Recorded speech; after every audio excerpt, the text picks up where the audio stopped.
Hello, Mark. Hello, Potato Supreme, Monica, Lisa. Thank you for being here. And Potato says the thumbnail kills me. Hey, everyone, Glenn is on tonight. If you don't know who Glenn is, you might know him because he's famous. He keeps a very calm and cool demeanor when he's on BFR, Building Fortunes Radio. And Glenn is on tonight. Glenn, thank you for being here. Thank you. It's a pleasure. All right, where would you like to start tonight? Let's dive in. Wow, there's a lot. I think the Vince situation, I'm finding very interesting because Vince is doing a little bit of backflipping. So he started off saying that there wasn't a 99% loss rate. He's then agreed that there is a 99% loss rate. Then on his own channel, he's now saying that there's not a 99% loss rate. And he's going back to victim blaming, talking about people not doing things, not sticking the course. Actually, do you want to play that little video? Yeah, I can do that. Let me just pull this up. I can put let me get this up here. And everyone, if you're not following Glenn, this is his channel. So I'm going to put it in the description and then also in the title after this is posted, but it's MLM is Fraud. You can see this. And he uploads a lot of video clips. It's good anti-MLM content. And I highly recommend you subscribe to him. Okay, let me get this up here. And Glenn, do you want to just talk about who Vince is? If somebody's just tuning in and they're like, what are you talking about? Who is Vince? So Vince Goodrum is a man who challenged Marco to a debate. He was then beaten quite badly in the debate. It depends who you ask, though. If you ask Scott Johnson and Peter Mingles, Vince absolutely destroyed Vince. Just totally destroyed him. Vince was Scott Johnson and Peter Mingles were clapping and cheering and so excited about this. Scott was so impressed that he actually sent him an email inviting him on. The problem was that Scott sent a very rude email that Vince did not appreciate, or Scott said that if he didn't come on, he was going to assume that he was scared. And then from that, Vince has then reacted quite badly and made a video trying to destroy Scott Johnson. I think he was unaware of the fact that Scott was a massive fan of his. He's then made a video where he's confused me and Scott, which is quite bizarre because the idea that Scott Johnson would have a MLM channel called MLM is Fraud is just bizarre. Anyone who listens to Scott Johnson talk for more than about 2 minutes, because he keeps saying it over and over again, MLM is only bad when it's done wrong. It's only because of the tool scam and the lack of retail sales. There is nothing wrong with the structure. So the idea that Scott would have a channel called MLM is Fraud is just beyond me. So he did no research. He made a channel slamming me without using my name, slamming Scott, and saying, who is this Peter person? Peter's the one who owns Building Fortunes Radio where Scott appears. It is just... It's all too bizarre for words. And this is the guy that is meant to be the home business king, the guru. He's since then been in a few of Marco's lives, and he's been saying that he agrees with the 99% loss rate. But then he's backtracked again on his channel. So I think he's giving two different messages. When Marco's audience are watching, he's agreeing with Marco. Then when he gets back to his own channel, he's giving a message that is the Scott Johnson and Peter Mingles message of MLM is only fraud when it's done wrong. When it's done right, it's okay. And the main reason why people fail is because they don't lift a finger. That's a direct quote from Vince Goodrum. And because they don't stick the course. So he's not going to say that on Marco's channel because he knows Marco's audience knows that's nonsense. But he's continuing to say that on his own channel. So he's backtracking and flip-flopping. And the video that he made after basically victim blaming, Scott thought this was amazing. Scott gave it 8 out of 10. Now, the only people that Scott has ever... According to Scott, the only people that understand MLMs are him, at Scene Munger, who made, by the way, is an outstanding video. I recommend you watch it. The history of the Amway tool scam. So him, Scene Munger, and Vince. These are the people that understand MLMs. But at the same time, Vince and Scott are now enemies, if you can follow all of that.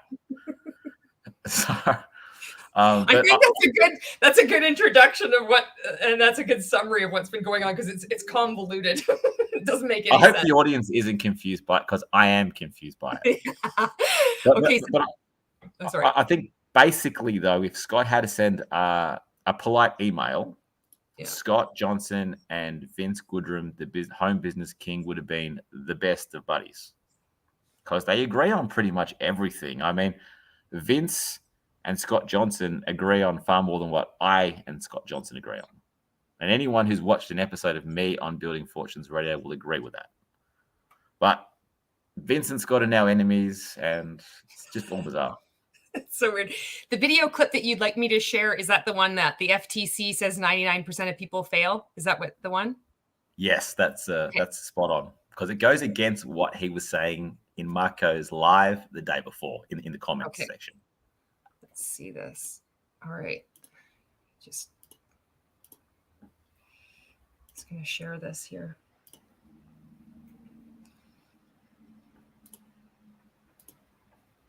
All right, there it is. I think I can go. Oops. All right, I'm going to play this.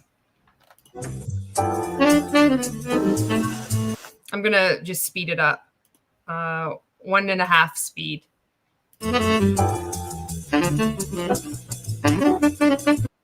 Hey everyone, Home Business King here at homebusinessking.com. Reason for the video is I wanted to discuss the FTC report that 99% of people fail in network marketing. Me personally, I'm not a big statistics person. So red flag right there. I wanted to stop and pause and comment on that. Anytime there's going to be somebody positioning themselves as an expert in a field, going to be advising you on what you should or shouldn't be doing, and they dismiss facts, reality with like, well, I don't really believe in it. That's a huge red flag. It's like covering up that they don't know information by discounting it. Well, it's not that important because I don't know. If I don't know about it, I know everything. I have nothing else to learn. Did you want to add anything to that, Glenn? Yeah, absolutely. If you were to go to a person who was, say, a franchise expert, they would know the percentages of each franchise that succeed, that fail, the return on investment. They would know it all back to front. They would know all the legalities, how much territory you have, what are the risks. You would certainly not go to a franchise expert who would say, I'm not a big statistics person. If you did, you would run out of the office, because there's nothing more inappropriate for an expert on business to say that I'm not a statistics person. Statistics, facts, and data are everything when you are looking at starting a business, especially not starting a business from scratch, but buying a franchise or a starter pack into an existing business. That is just an unbelievably insane comment for me. Yeah. And the reason why, this is important to talk about, because as you encounter various coaches or people trying to pass themselves off as experts, you need to be able to critically think and look at what people are saying, listen, and then let's say, does this make sense? Why would somebody say this? Would you accept this kind of discounting of statistics from, the FDA, or if there's going to be an approved drug, or that you're going to a doctor? Well, 99% of people die, in this operation, but I don't really believe that. Do you want to take that chance? Does that make sense? Is that a good objection? I wanted to just read this comment too. Julie says, I don't know about you, but I can't trust anyone who calls himself the business king. Exactly. I was weary, or, when I saw the gold lion, but business king, nope, I'm out. This is so good because people are already skeptical and their bullshit meters are on high alert when you see this kind of deceptive marketing too, where it's like you need to call yourself a king or a queen, empire, that kind of hyperbole. It's transparent now. It reeks of multi-level marketing. Well, maybe Julia. Yep. Maybe if the person had successfully created a hamburger shop that turned into 90 hamburger shops and had also started a gym and it had turned into 25 gyms. But unless they've got that sort of track record in business, then no. Vince's track record is a prison guard, a telemarketer. He was in an MLM that was closed down for being a pyramid scheme, door-to-door sales. That they are not the activities of somebody who was a home business king or who is creating empires or can help you create an empire. He's probably very, very qualified to coach you on how to telemarket, how to sell products door to door, how to recruit people into a business that was closed down as a pyramid scheme. But to create an empire, where's the record of him creating any empire? Yeah. Yeah, it's like right off the bat, you can start asking yourself these questions and just look at what the person is purporting to be, like what Glenn is talking about. What is your empire? What exactly are you supposed to be teaching? There is no substance behind this, which is the same thing as behind most like fake gurus or multi-level marketing coaches or people in multi-level marketing. They use the same kind of tactics. Julie says, I was so confused by the king and lion. I didn't hear a thing he said. And Lisa says he wants to dismiss the data because he knows it doesn't support what he's about to say. So he wants you to doubt its value. So well said. So we made it through 29 seconds of that video, and I know I'm going to be stopping it again. Or anything like that. And one thing about statistics is that, it can vary depending on what source that you go to. The AARP says that it's 75%. It doesn't really. So I wanted to just unpack this part too. The AARP, I believe their source, how they reported their data or how they collected their data, wasn't like John M. Taylor's study, which the FTC has published on their website, which talks about over 99% they have to fail in any multi-level marketing company. The AARP, I believe it was like self-reported. So they're asking people within multi-level marketing, how much money have you made? Did you lose any money? And as we all know, everybody that has been in multi-level marketing has never tracked their expenses or income. The vast majority of people don't. So you're going to be like asking people who are brainwashed, who don't track their expenses, because all of their expenses are an investment in themselves. It's getting inaccurate data. So it's funny how it's already just trying to, like what Lisa says, discounting data by trying to bring in, but it just depends. Statistics just depend on what source. There's truth. There's a little bit of truth in that, but it doesn't mask that it's a lie. MLMs are scams. MLM is fraud. Just like Glenn's channel is titled MLM is fraud. Please give him a follow. Do you have anything to add, Glenn? Yeah, I think you've covered it pretty well there. Yeah. All right, sounds good. Matter. I'll go by the FTC report that 99% of people fail in network marketing. The only issue that I really take amongst this is I know the FTC did a very thorough report, but it seems as though this report is actually discouraging people from actually starting regular home businesses. Like what?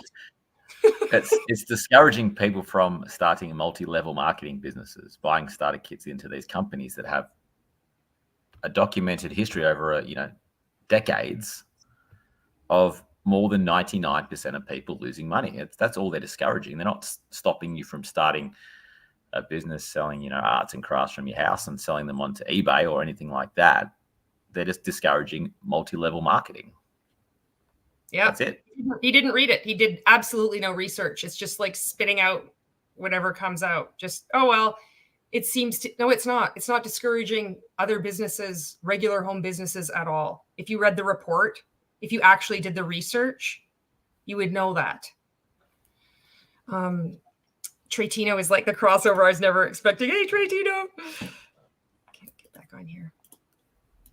And they're all getting one thing together. So I'm just going to make a general statement on this. And this is also a little bit of advice to everyone, okay, when it comes to running a business, okay? So whenever you start in the business, your failure rate is at 100%. Why is that? It's simply because you've not done any business yet. You've not made any sales. In fact, when you start a business, obviously, Oh my God, here we go. I gotta find my fart whistle because this is it. So here we go already with the word salad. Troy Tito's like, he reminds me of my uncle who doesn't know anything or do any research and acts like an expert.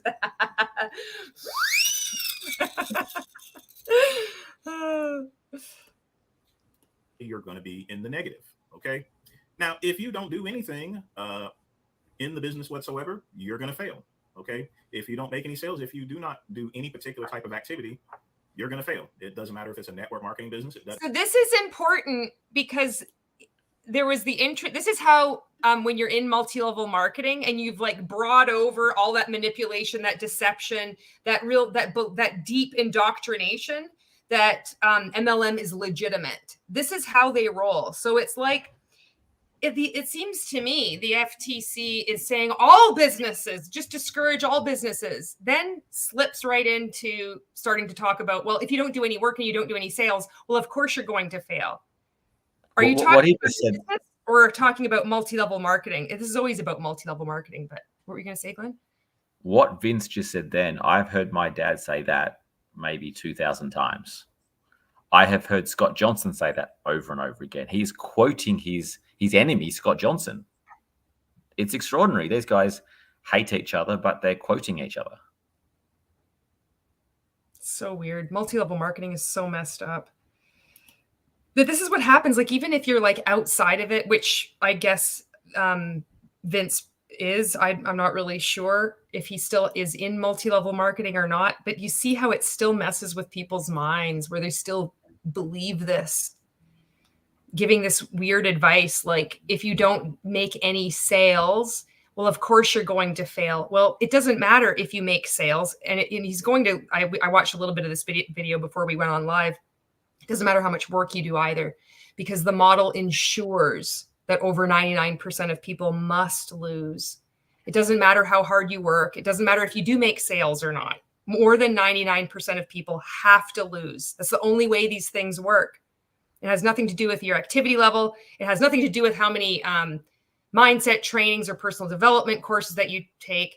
And if anybody's watching this and you're in multi-level marketing and you're beginning to question, I encourage you to go on the FTC website and look up John Taylor's research and start reading it. Do your research. You know, when we were in MLM, like, do your own research. You got to get educated. All of you haters that say multi-level marketing isn't a legitimate business model, do your research. I never did my research. Vince admits himself that he'd never even looked at the FTC site to like look at this 99% figure. And then he did. And like, lo and behold, he admits, depending on when you ask him, that this is accurate. So I encourage you to literally do your own research, like what we'd say in multi-level marketing, except actually do it. Johnny's on here. David G says, who needs a soundboard when you got fart whistles? Okay, we'll get back on this here. Doesn't matter if it's a regular direct sales business. It doesn't even matter if it's a regular job. If you don't do anything on your regular job, if you don't do any work, you're going to get fired. So with that being said, you start out at 100% failure. Okay. Because you've done no business. You start out with a negative balance when you start a business. Now, what changes that percentage of failure is the activities that you do. You know, once you start making sales. Incorrect. I don't know how many people, you could look at anti-MLM people that are speaking out, MLM survivors, myself included. It doesn't matter how much activity that you do. Your activity, it is not a numbers game. That's another one of these thought-stopping cliches that MLM cults like to use. And like your dad has continued to work and to ask people to take a look at the Amway opportunity or the plan. It has nothing to do with how many people you speak with. It's because you're in a pyramid scheme. The conclusion has already been written. Most people have to lose money. Yeah, my dad's the best example of that. He was prospecting every single person that got into his taxi for years on end. He was going to meetings every single night. He was listening to Amway tapes or CDs every single moment that there was not someone in the taxi, which was the majority of the day. He could not possibly have been doing any more activity. And his sponsor said over and over again that it's a numbers game. It's a numbers game. Whenever he'd get upset that someone quit or wouldn't join, he'd just say, it's a numbers game, and then he'd hype up again. I sent you my dad's sponsor's business card. Could you show that a little bit later, Julie? Because it's a ripper. I can do that right now. It's here. I'll have to. Did you want to see that now, or do you want to finish I'll do it later? I'm Okay. kind of keen to show the end of this Vince. Okay. Speech. Yeah. Well, I'll show it because I do have it ready to go, but I'd have to stop showing Yep. the screen, and so I'll show you that. Yeah. By the way, Scott Johnson gave this speech 8 out of 10. So he just thought this speech was amazing. How odd. And it's so weird because he's already equating multi-level marketing and saying it's direct sales, which it's not, which with a real job and all with a real job. Even if you're at a job and you're not working, you're going to get fired. It's the exact same thing as starting a business, which you start at 100% failure, which is why multi-level marketing is a totally legitimate business model. You can't make this shit up. Okay. It's just so wild. Oh yeah, and I want to just add too, so for myself, if you haven't come across my content and you're just on here for the first time, I was in multi-level marketing for five years. I made it to the top 0.68% of Mon8. That sounds impressive, but my best year, I earned just under $13,000 Canadian. But accolades, I had people saying, you got to be like her. She worked so hard. I did at least one Facebook Live video every day, exactly how you're supposed to do it, with the intro, question, content, call to action, for 3.5 years straight. On top of that, I was prospecting 200 people a day, following up with 40 people a day. And people will say, well, you know what? You had a bad mindset. You were just trying to prove this wrong. You were trying to prove the system wrong. The only people that lose in multi-level marketing are those that quit. All of that is bullshit. You're in a system that is rigged. The game has already been lost. I forget whether it was Douglas Brooks, but he said it's like getting into multi-level marketing. It's like buying a lottery ticket to last week's lottery. It's already been drawn. All right, I'm just going to read these comments and we'll get back on this. Julie says, in high school debate, I found there was a statistic to back up any claim. So you had to be able to show why the source got it wrong. Like pointing out self-reporting. Who wants to say I failed? Yep. David G, multi-level marketing is fraud. Multi-potato marketing, on the other hand, is 100% legit.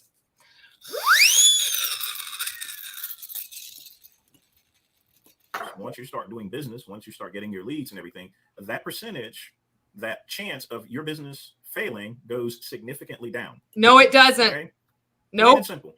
The percentage of failure, in my opinion, doesn't make a difference because it's the percentage of failure, in his opinion, doesn't make a difference. He's all about opinions. He's all about opinions and feelings over facts and data. That sums up Vince. I just hope people wake up, when they see this. I remember I behaved like this. I believed this would have made sense to me. And seeing now, leaving multi-level marketing, seeing through the charade, you have to laugh. Otherwise I'd cry. But I mean, a lot of people are being hurt by this. People are losing their homes. People are destroying their relationships, all because of these word salads. It's just, in my opinion, the percentage rate doesn't really matter. Of course it matters. Are you going to get on an airplane that says it's 99% of these flights, over 99% of them are going to crash? Everybody will die. Well, it's just my opinion. I mean, it really doesn't matter. I mean, it's ridiculous. The mental gymnastics that people will go to in multi-level marketing to avoid looking at the facts and not admitting that they could possibly be wrong. They have to their ego is so huge. They have no humility. They cannot think for 1 second that what they're doing could be hurting other people. They would just rather be strutting around, peacocking around. I'm making a lot of money, therefore I don't give a fuck what happens to anybody else. It's disgraceful. Which is literally what Vince was saying in the first live with Marco, that he doesn't care if other people lose because he was winning. Yeah, and that's disgusting. There's no excuse for that. That's just, that's the American dream. That's true. That's what the real American dream is. As long as, and you can't just win and have a great life and have financial freedom, you have to do it at the expense of other people. So then you can just show how great you are. It's so disgusting. It's not applicable to someone that is actually working. Bullshit. Someone that is going out and putting in 110% effort Bullshit. into making their business successful. I think of my team, my downline, that were working their assholes off, purchasing courses, doing everything that their coaches were telling them, and what my company Mon 8 was telling them. I could see that people on my team were working very hard, and it was not, there's a line I think that we all have, even like when I was brainwashed, there's no fucking way that I would be saying to people on my team that they were less than a person, that they weren't trying hard enough, when I could damn well see that they were. It is not okay to just write off all these people that like, well, nobody's working, nobody's doing anything. Your head is in the sand. Actually, your head is up your ass, because that's not what's going on. And the amount of damage that multi-level marketing continues to ring on people, there's no words for it. I'm getting pissed off, Glenn. I'm gonna get through this video. Okay. The biggest thing that you do have to remember is you got to stay the path, folks. Okay. If you believe in something, then you need to go all out. Don't just go halfway in. Okay. Because guess what? Eventually, whether it's going to be the business that you started or another business, even if you fail at the business that you're doing, you're going to learn from your mistakes. And when you start back up that business or even another completely different business, you're going to have a lot better results because you've learned from the mistakes that you've made. So, well, I mean, that's a good piece of advice. That's true. You know, not in relation to multi-level marketing per se, but like as in general world advice, I would say that that's accurate. But I think failing in an MLM business doesn't help you in any way, shape, or form succeeding in the future. It can help you get out. It can help you get out, and it can help you start speaking out against multi-level marketing. Yeah, but no, you're right. It doesn't. But they often say though that even if this business doesn't work, the information that I've learned in the trainings, that's going to hold me in good stead for future opportunities, which is completely wrong, because the teachings in the MLM education materials are so flawed, and they do not, there's nothing in them that can help you in other aspects of life. I'm actually going to upload a video from Birdie and Dexter Yeager. Now, when I first watched it, I thought, this is the most boring thing I've ever seen. This is too bad. I'm not even going to bother to put it up. And then I thought, actually, this is so bad that it's good.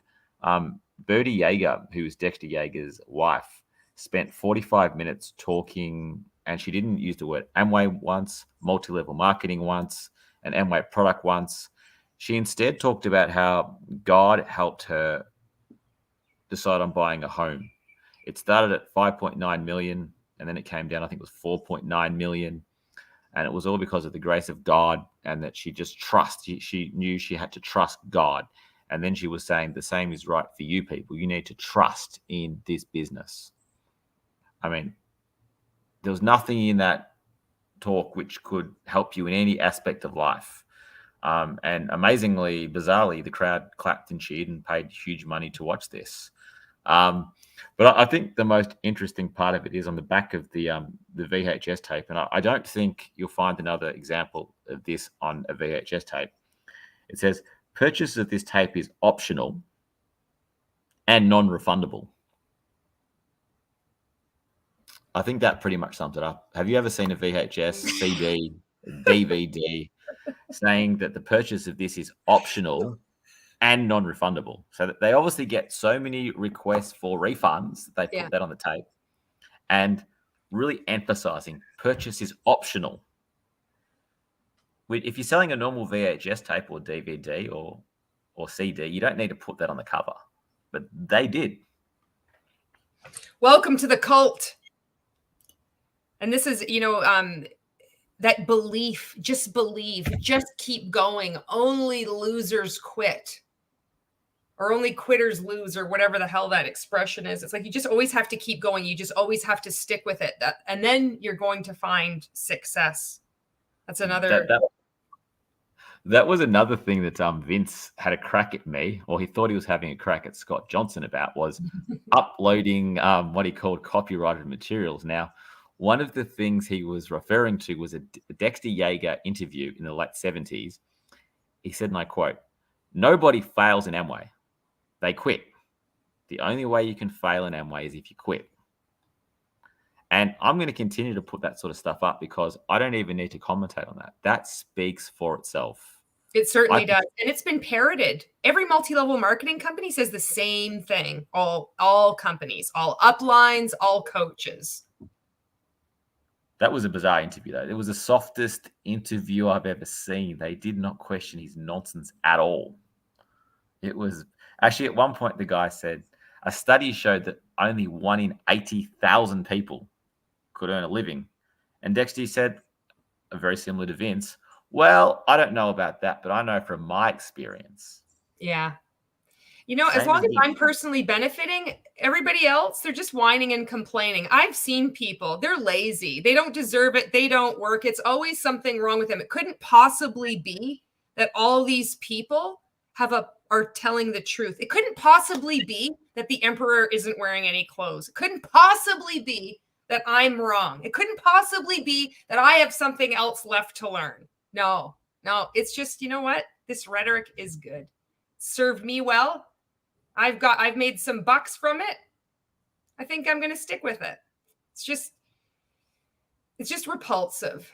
You know, I know even when I was in multi-level marketing and I did a lot of atrocious things, I could not handle when people would say that other people weren't working hard, when I could see they were working hard. And I could see people, like, not only just in my downline, but when I was in rank makers, people are in other companies, and coaches would, you know, infer, and they'd like publicly shame them in a similar way that Vince is doing, that they just, you know, they're really just not sticking with it long enough. These people had been at it for years. Like my coach, Jennifer Ryla, she was in for 8 years. My friend, Michelle Culberson, she was in for over 25 years in a different number of companies. And she was at the top of a number of pyramids. She worked on the corporate side too, if I'm not mistaken. These people like work their tails off. They've made more money. I bet you they've made more money than him over time. And it's like waking up from that and knowing that you have hurt people. It's not, I just don't understand how, if you have a soul, that you can't admit that your actions could have possibly hurt people. For you to be so sure that you haven't hurt people, that's a red flag. To not even give pause. If someone says you have hurt people in your downline, the only reason you've had expenses, and I don't give a flying fuck if you say that you've just sold products, you have hurt people. You're like, well, I don't know about it. No, that's a problem. You need to find out. You need to find out about it. And you need to do right by it. You really want to help people? Being in multi-level marketing isn't the way. Especially if Michelle is here. So this is, I just wanted to, Michelle, I don't know if you know Glenn. Glenn, this is my friend Michelle. She was the season 1 winner of the reality show called Play to Win, and she had a year's coaching. Oh, really? Ray Higdon, yeah. And wow. She says, yep, correct. I worked on the corporate side for a bit. So, oh, and here she is, says, make success inevitable. The only way you lose is if you quit. Sorry, I went on a tangent there, Glenn. I'm so fucking jacked up right now. No, I know, because nothing makes me angrier than when people say that people who fail in MLMs just didn't try hard enough, because I saw with my own 2 eyes, day after day after day, my dad prospecting every single person he had any contact with, getting home after a 12-hour shift, jumping in the shower, showering really quickly, jumping in the car, driving 45 minutes to a meeting, night after night after night. And then for someone to have the audacity to say, well, nobody quits, they're lazy and they didn't try hard enough. It is absolute nonsense. There's nothing that can anger me more than that, because it's completely and utterly wrong. It's so disrespectful too, because you'll see in multi-level marketing or network marketing, like we like to call it when we're in it, that this is such a beautiful industry. The people are so positive and supporting, and at the same time, They will say, well, you're not working hard enough. Well, you don't believe enough. It is disgraceful how they treat people. It doesn't matter if somebody is prospecting 1,000 people or 200 people. They're like, as long as you're recruiting people, as long as your sales are impressive, oh, then you're a worthwhile person, because that's the kind of mentality you need to be a success. It's such this warped, distorted view of human worth, and it just devalues people. It doesn't value them. It says that it's valuing people, but then it's just like with the experience, like your dad, working so hard, coming up from a 12-hour shift. These fuckers at the top sure aren't working like that. It's because they're above him on the pyramid. They don't have to do as much work. They'll say they do, because that's what they all do. That's what we've seen. I mean, oh, Jesus Christ, if you're in rank makers, we've all heard that. It's like, oh my God, let me tell you how amazing I am. I won't listen to like reality, but I will just sit back and I will tell you all of these stories of how amazing I was 5 years ago, 5 months ago, 10 years ago. Just talk about themselves all the time. And then what that realizes, well, you're not as good as I am. And they're just all full of shit. They really don't do anything except all they do is talk about themselves. And they've got their downline to be making all this money. Fuck! I'm going to read some comments here and then we can get back on here. Michelle says hi to you, Glenn. And Natasha says, Michelle, you are a brave woman for speaking out. Lisa says, the tactic of blaming people by saying they didn't work hard enough always works, because no matter how hard someone works, they always think they could have done more. Yes, the victim blaming. You believe that you could have believed harder. You should have tried to manifest more, written more affirmations. You just weren't grateful enough for what you didn't already have, but you had to act like you already had it, because then that would have manifested. You were living in scarcity. You weren't living in abundance. And it's like the fucking snake eats its tail, over and over again. Monica says, I hate how they force you to share your sob stories and exploit you that way too. This is another part, like of a very key part of multi-level marketing, is the emotional abuse on top of the financial exploitation. Exactly. Yeah. Yeah. And Julie says, it also makes no sense to say that people in MLMs don't work hard. They were in need of what the MLM promised lied about. Hell yes, they would work hard. This was supposed to be their way forward. Anybody looking at any kind of anti-MLM content, they will, when you're looking at different creators reacting to people in MLM, they're working hard. Of course, they're working their assholes off. They're making videos. They're hosting events. They're selling their products. They are doing so much work. It doesn't matter that they're lying. Some of them are doing it purposefully. But what I mean by that, it's like, it doesn't matter that what they're doing is false. They're working very hard. That evidence is out there for everyone to see. So that's another just like shame on anyone saying that these people in multi-level marketing aren't working hard. Anybody in any cult works hard. Yes, it's fruitless. Yes, it's pointless. That's the point. Is the point? That's how I roll. You don't have a point. That's how I roll. It's like on my thumbnail. But the point is to keep you busy with activity, to distract you from the fact that you're in a pyramid scheme, which you're in MLM. You're also in a commercial cult.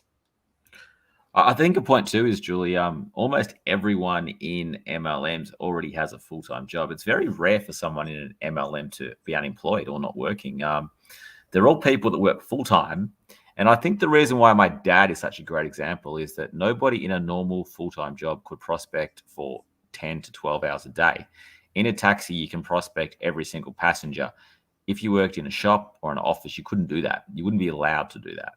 So my dad, you'll find very few. I'm actually of the belief that nobody has prospected more people than my father, because he prospected in person. He didn't do it online because that is not the Amway way, and they don't want you doing that. No, right. So nobody has prospected more people in person than my father, because every single person that got in that taxi got prospected. Even if he stopped and he got a pie or he put petrol in the car, they were getting prospected too.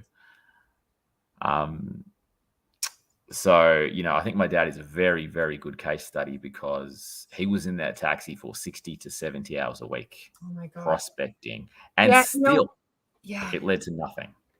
And I've another argument where people will say again, it's like, well, he is not in the right mindset. Well, he wasn't following my system. Well, then that still proves that you're in a fucking cult. And it's And- the whole thing is supposed to be duplicatable. Like anybody can do it. You just plug into our system. This is our way. Oh, but if you fail, oh, well, you were with the wrong upline. Give me a break. and nobody who had a normal job could listen to as many hours of CDs and tapes as he did. Oh, God, Because you're the right. great thing about the taxi is the majority of the time you're sitting on a rank, you're waiting for a passenger, or you're driving to a passenger, or you drive. So the majority, 70 or 80% of the time when he was waiting for a passenger to get in the car, he was listening to Amway tapes. So he couldn't have listened to any more motivational material. He couldn't have prospected more people, and still it failed in a catastrophic fashion. You know, he had to sell his house and move to a smaller house and rent that house. That's how much damage this thing did.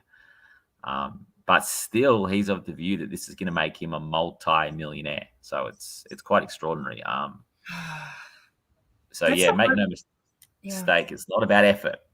It's Yeah. about, you know, there's the odd person can do it like Dexter Yager, but that's because he was such a good public speaker. Plus, he was also an entrepreneur and a risk taker who was prepared to buy a tape duplicating machine. And this is all explained in Sean Munger's History of the Amway Tool Scam. So Dexter Yager was a businessman plus a good public speaker. He had a few, you know, not many people. There's not many Dexter Yagers in the world. And he knowingly abused people. One on that Eric Schiebler's site, he has where he wrote the book Merchants of Deception. He has this audio clip of his like Dexter Yager's views on gay people. It's horrifying. I posted that on my stories. He knew exactly what he was doing. So it's, you know, it's not even because I know people listening to this, you would hear the words like, oh, well, he was an entrepreneur. And they're like, but I'm an entrepreneur too. I want to be like him. And it's like, well, it's not just about having this skill set of, you know, identifying, oh, I can, you know, create these tools and then roll out this. I'm an entrepreneur too. It's like, you want to know, you're going to knowingly hurt people. You will lie right to their face. You will start believing that you're chosen by God. Like it, it's not possible now to create a tool scam like Dexter Yager and Bill Britt did because it's already in operation. The only way you need the other IBOs in the company to be promoting you. So even if you were the best public speaker on the planet and you joined Amway, you still couldn't start that tool scam. That's done. His family's still running that tool scam. Yeah. So nobody can do now what Dexter Yager's done in the past, and the other MLM companies don't allow that same sort of con to go down. They're in control of the tool scam. These other companies run their own tool scams. There's not one distributor running it all. So if Dexter Yager was to be reborn in 18 again, he couldn't actually do what he's done. Look, I think what Dexter Yager would do today, he'd be like Vince. He'd have a YouTube channel, and he'd be giving motivational advice for all MLMs. I think that's what Dexter Yager would do today. And just like rank makers, and also like Bob Heilig, Fraser Brooks, Eric Worre. Yeah. All those Tim Sales. Yeah. Yeah. That's what Dexter Yager would do today. Yeah.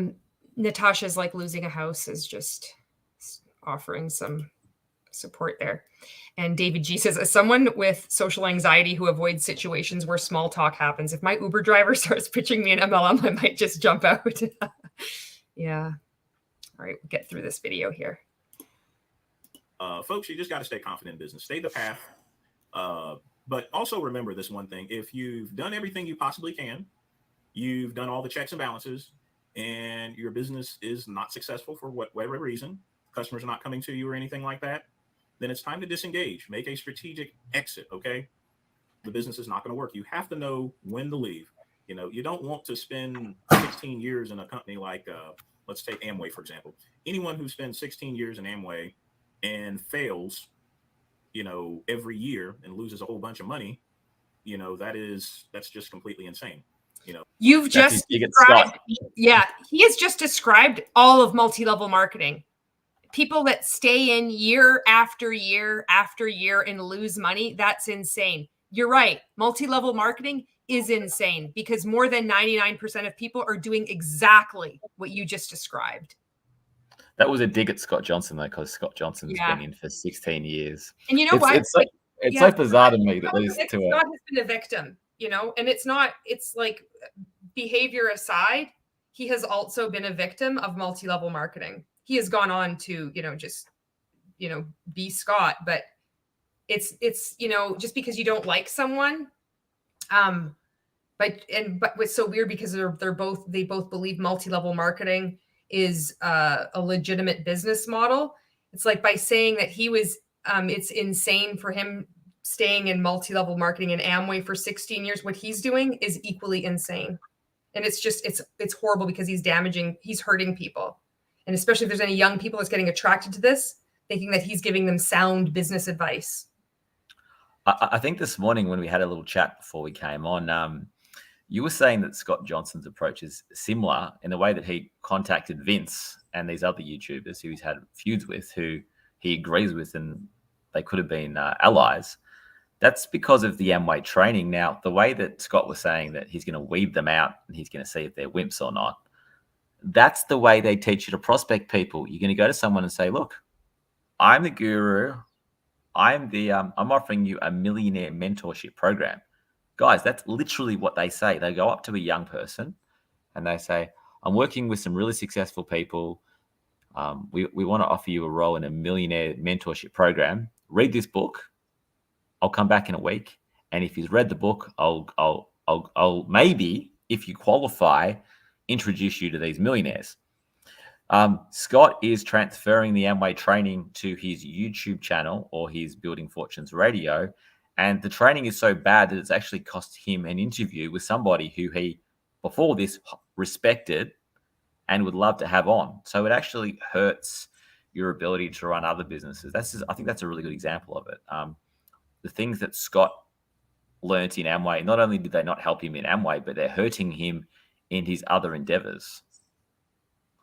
And that's that training, that's all the tapes, the books, the tools, that constant, like, that indoctrination is just like carried through, because when you're in a cult, it takes over your life.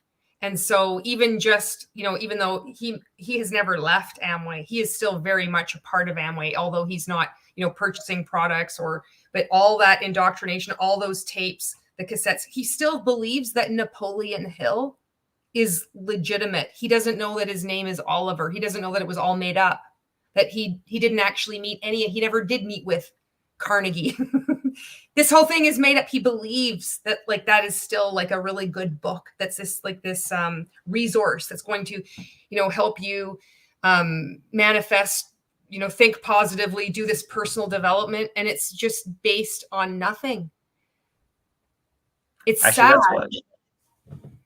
When you came on to Building Fortunes Radio with me, that was the big take out of it for the day. That was, you got something out of him that I was shocked by, and so was Peter Mingles, because Scott Johnson's all about stopping the Amway tool scam. I think everybody, including me and Peter, thought that Scott understood that the stuff being taught was nonsense. Scott actually said that even when he found out about the Amway tool scam and the fact that the diamonds were making most of their money from tools, not Amway products, he still continued to listen to them and to read them because he thought they were beneficial. So he still believes in the approach of contacting someone and saying, if you don't do what I tell you to do, you're scared. So that's how it's still affecting him, because he's still using these ridiculous tactics. Now, that might be a good tactic with a shy 18-year-old kid who thinks you're a millionaire, who could introduce him to some other millionaires who could mentor him. But when you're requesting an interview with a YouTuber who has a huge ego, who considers himself to be the home business king, it's a terrible tactic.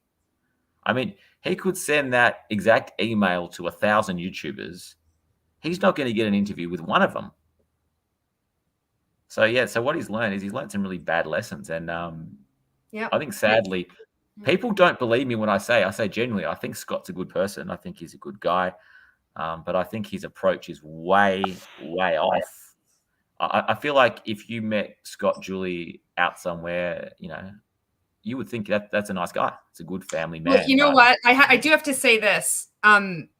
both Scott and Peter have a problem with women, and we're not going to pretend that that doesn't happen, because it does. It's pretty clear. They do treat women a lot differently than men. I do see how people can see that he's like a nice guy, but it's like in that same way, I see right through. Yeah, I can't say. You know what I mean? I agree. I think that Scott gets very angry at anybody who doesn't think that he knows more about MLMs, that he's the number one authority on MLMs on the planet. And I don't think it matters if you're straight, gay, man, female, black, white. If you don't agree with him that he's got the most knowledge on MLMs and the Amway tool scam in particular, he's going to say some mean things to you. Yeah, I don't think Scott really discriminates. And I've heard people say that about gays with him too. But you got to remember, Seen Munger is a gay man who's married to a man, and according to Scott, it's only him and Seen Munger who understand the Amway tool scam.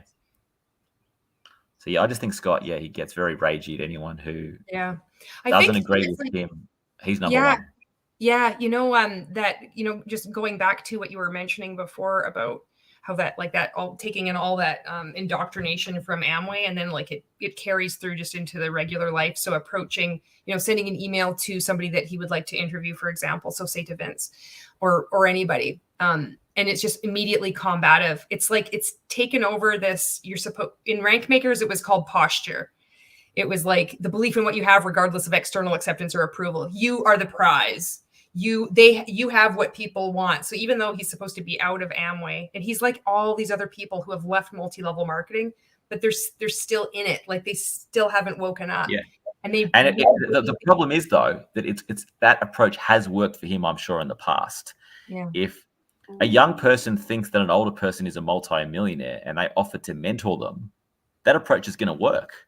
But on adults of the same age, that approach is not going to work, especially when they know that you're not a multi-millionaire, you're not a guru, you're not a mentor. That approach is only going to make you look stupid.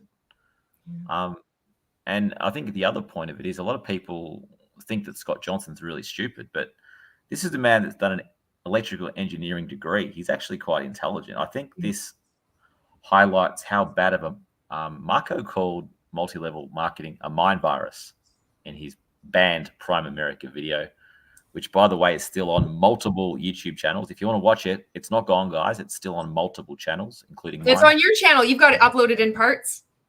So he calls it a mind virus. This is a good example. You've got a highly intelligent, university-educated person.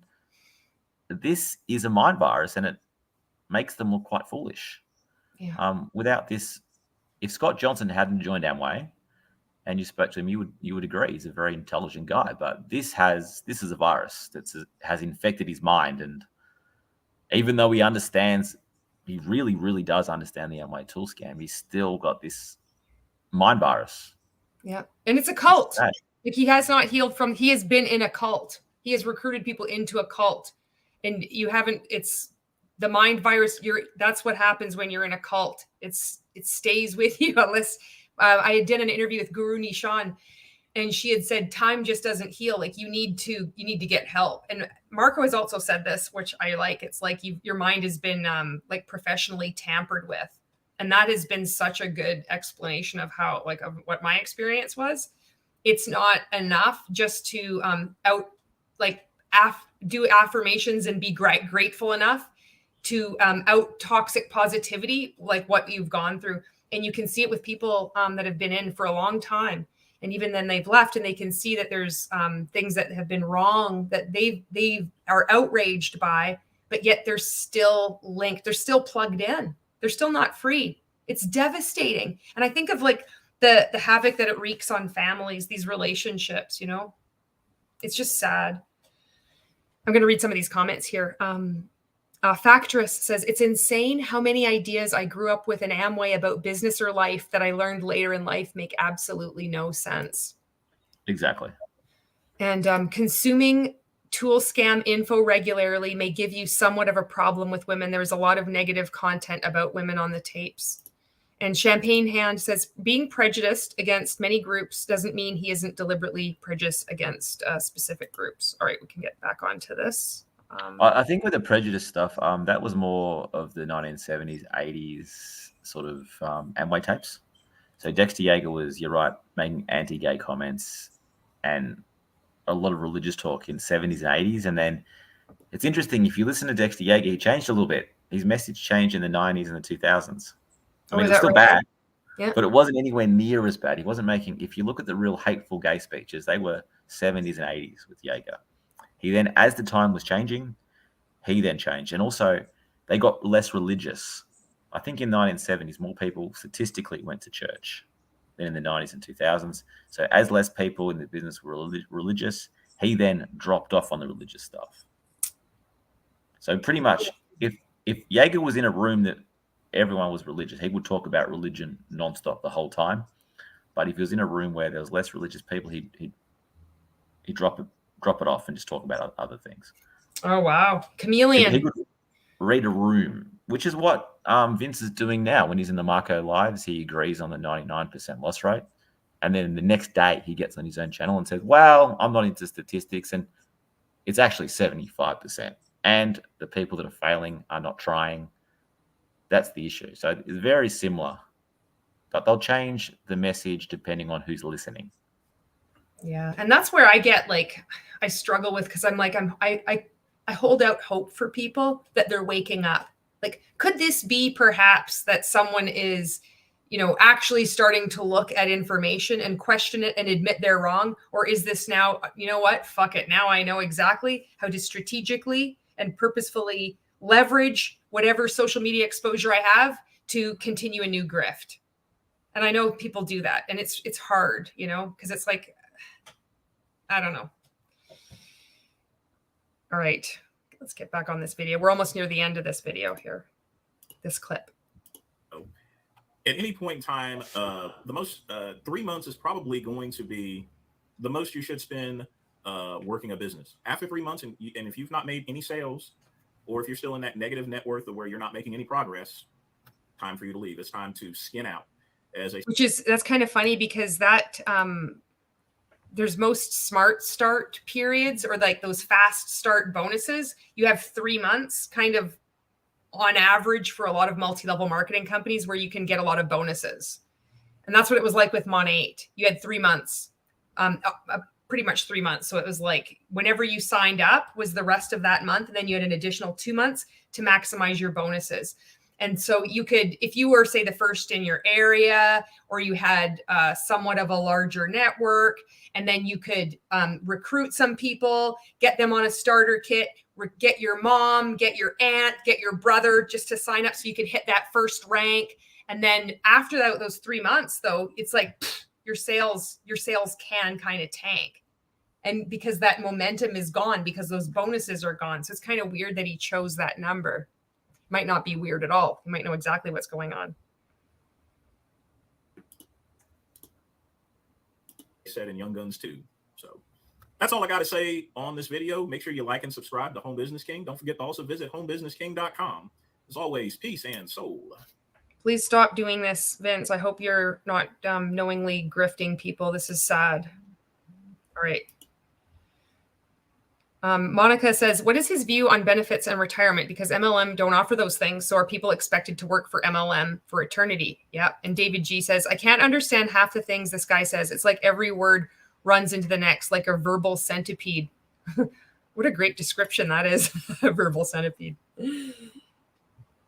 All right. You have anything, Glenn? Do you want me to show those, the business cards? Yeah, I think the business card tells you a lot. Okay. This is how Amway business cards and MLM business cards look. They never mention the name of the company. They never mention the word network marketing. So here we go. Peveril Enterprises, e-commerce, business consultants. The globe is spinning on the finger. And here is this guy's business card. So it's like, look at that, e-commerce business consultants. And then this is the back of the card. What's your priority in life? Personal development? Like, really? You never see this shit outside of multi-level marketing. Not like that's the number one priority. In multi-level marketing, we like froth at the mouth with personal development. We have so much to work on. Like, oh my God, give me another video to watch. Oh, is this new book? Oh, fuck, sign me up. you don't see people get this excited about personal development only in multi-level marketing. Have your own business, additional income. Look at this. 4 is meet new people. 5, retirement. 6 is financial freedom. 7, recognition and achievement. That's your priority. How weird. What's your priority in life? Family, friendship, health, cats, coffee. And what does it say here? Oops. Operating in 90. Oh, I can't see this. Why is this? Oops. That was my other clip that I did there. I have to shrink it down to see it. Fuck, I can't see it. Oh, they're operating in 90 plus countries worldwide. So this is for Amway? Yes, this was the guy that recruited Dad. He was a school teacher who did Amway on the side. And he always said, it's interesting, there's no money in school teaching. I do school teaching because I love it. The money's in Amway, although he didn't call it Amway. He said it was e-commerce. So this is 2001. And he always says that this business is about to explode. If you don't get in right now, you're going to miss it. This is the time. And he always said that he was showing this thing and he thought about it for a year and he goes, God, that was stupid. I cost myself $100,000. And he said to people, don't make the same mistake. Don't cost yourself $100,000, because that's what I did. But what's interesting about it is this man inherited some money. And you know what he did on the day that he inherited the money? He gave up school teaching. Remember, he didn't do school teaching for the money because there was no money in it. He did school teaching because he loved it. But literally the day that he got this inherited money, he quit school teaching and has never taught again. And he also quit the Amway Corporation. So I think that tells you all you need to know about this con artist. Wow. You know, and if you just look at this, it has his name and then enterprises, e-commerce. That's an indicator that it's Amway. I've seen a lot of people talk about that on anti-MLM Reddit. They're like, especially in 2001. This is before the internet was big. It was all e-commerce. I'm e-commerce. And if someone rejected the business, they'd say, so you don't think more people are going to be shopping online in the future? And they'd laugh at you. So if you rejected Amway, you were rejecting e-commerce and you were underestimating the growth of the internet, which made you really ignorant. And they'd laugh at you for it. Oh, it's always that contempt too. This weird thing. It's like, look at this. The number one priority in multi-level marketing is personal development. This hasn't changed at all. It's just never ending. It's just so this 7-point summary. It's such a good example. This is like all multi-level marketing right there. It's so surface level. It's all cult, like retirement and financial freedom. What does this mean? Is it one and the same? Like, this doesn't even make any sense. Additional income, retirement, and financial freedom. Like, aren't these all the same point? Buzzwords. It's all buzzwords. Yeah. And he always used to wear a polo shirt, and he must have bought a heap of these because he wore them nonstop for decades. So it couldn't have been the same shirt. It was a shirt from a ski resort. And then he'd find a way of getting that into the conversation. And then he'd talk about how he could never afford to go to this place before Amway, but then because of Amway, not Amway, the business, they go all the time. And it was because of the business. So he gets to go to this resort all the time. But he must have gone and bought 20 or 30 of these shirts, because 10 years later, the shirts still look brand new. We were taught this in Rank Makers. So I took this course. It was like how to influence people or something like that. And Ray would say, if you go to a resort, like a golf resort or wherever, buy the shirt and then it's where it has the logo. So then you can act really, oh yes, I have this shirt. It's a really good conversation starter. And it makes you appear that you're just loaded. It's so bad. It's like the same tactic.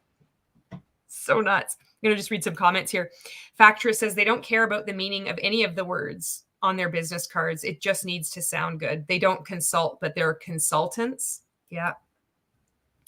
And Monica says, if they're so proud of the MLM, why do MLM go to extreme measures to hide the word MLM? Why try to mask it with other names so much? Great question. And even if you look up someone like Eric Worre, he doesn't even call himself an author anymore. He calls himself a YouTuber. Well, all these people, they don't even say they're in network marketing. They're like, we're proud of this network marketing industry. It's like Google their name. They're like best-selling author. He had an answer for that. He actually had an answer. He had an answer, Julie. He said, don't let a 5-letter word get in the way of a 6-figure income. Oh, no. He said that. I'm not making it up. It's cringy, but he used to say that. Yeah. I learned a good phrase, and I think this pertains to multi-level marketing, but as you start, critical thinking, is that the lies take the elevator and the truth takes the stairs. In multi-level marketing, especially with the coaching, you're taught that you could short circuit, like you could take a shortcut to success. Ed Milet, Eric Worre, Ray Higdon, Bob Heilig, Fraser Brooks, all these fuckers say the same thing. Like, why would I waste time if I could just pay for a coach and I'm just going to take a shortcut? I'm going to shave off like 10 years. Who knows how many years I'm going to shave off just by taking this coaching, learning from the best. And you cannot short circuit actual success. In multi-level marketing, there is no success. The success has already been predetermined. More than 99% of people have to lose. Even if you happen to be, you get in at the beginning of a pyramid scheme, you're a founding member. Only 1,200 people have signed up so far. Only 400 people have signed up so far. Your success is going to be at the expense of the people below you. They will lose so you can earn money. Multi-level marketing sales are the losses of the participants. So when you wake up, you're going to have to reconcile that. It's not that you've just outworked other people and that you have sold products. No, your money is coming from the losses of the people below you. Yeah, that's the other thing that Vince said. Your job is how smart did Vince think he was when he was explaining to Marco that the casino job he had was a pyramid scheme? He thought that he'd absolutely checkmated him, and it was just. And you just know that the only people that weren't laughing at that nonsense was Scott and Peter. They were there punching the air, going, "You got him! You got him! You got him! Vince, you got him!" It's like all cults have a playbook, and all cult participants have the same scripted responses. And they all think, just like I did when I was in, I'd say the same thing. Corporate America is a pyramid scheme. My business, this is a business. My company isn't a pyramid scheme because we sell products. It's like, oh yeah, well, tell me about, you were in a casino, weren't you? It's like, think you're being so sly. We all say the same shit. And it's so obvious. Yeah, I did see that part. Okay. You want to talk about this card anymore? Any points on here you'd like to address? Yeah, bunch of buzzwords that mean nothing. And I can assure you that this man today is quite wealthy because of his inheritance. Nothing to do with Amway. The holidays that he had to that ski resort, I think it was Whistler, Canada. No. He went to Whistler, Canada on school teaching money from his journey of the broke, which he worked full-time. Him and his wife both worked full-time as school teachers. And that's how they went to Whistler, Canada. It had nothing to do with Amway. Nothing at all. But in multi-level marketing, or when you're like in Amway, everything is attributed to the cult. Everything is attributed to Amway. Everything is attributed to multi-level marketing. So even if it's like what actually happened, it's because of his teaching job. It's because him and his wife had full-time teaching jobs and they saved up their money and they went to Whistler. It's like, no, I'm so happy and grateful that Amway provided this opportunity for me. The same thing that's going on now years later. Thank goodness for Color Street. Look at me. I'm filling up my gas tank. Don't you wish you had an extra $5 to $10 that you could do this too? This week, I didn't have to worry about my groceries. Thank goodness for Arbonne and their fizz sticks. I don't have to worry. Today, when I went to get my groceries, I didn't even have to look at the prices. I just knew I could buy it because of my side gig. And really, it's not. It's because of their job. Or a lot of people have their spouse that's working and their spouse is footing the bill and masking the losses. Yeah, so these guys had two big incomes, two full-time school teaching incomes. And they also had two cars. So one was a really flashy car, one was a really, really old rundown car. So whenever he did Amway business, he'd go in the good car. Oh yeah, it's all about appearances. This financial freedom Tina.org, Truth in Advertising, that does, exposes influencers, companies and MLMs, anybody that's, not being truthful. They talk now about you cannot use this term financial freedom. And a lot of people, I know this is an older card, but companies still do this. Multi-level marketing participants still use this. And they also say it's not enough just to use this little tiny asterisk or like a little disclosure at the end, when all of your marketing is giving the impression that you can be a king, an empire, a queen, an entrepreneur, a millionaire. Like, when it's the marketing gives that impression, it's not enough to just have this little disclosure saying, well, it depends on your work ethic and not all participants are going to have this. And like, you can't get away with that anymore. Of course they still are, because the FTC is useless, but technically you're not supposed to. At least Truth in Advertising is pointing that out. But I wanted to point that out about financial freedom, because they shouldn't be. That's still going. All of these things are still going hard today. This could have been just printed out yesterday.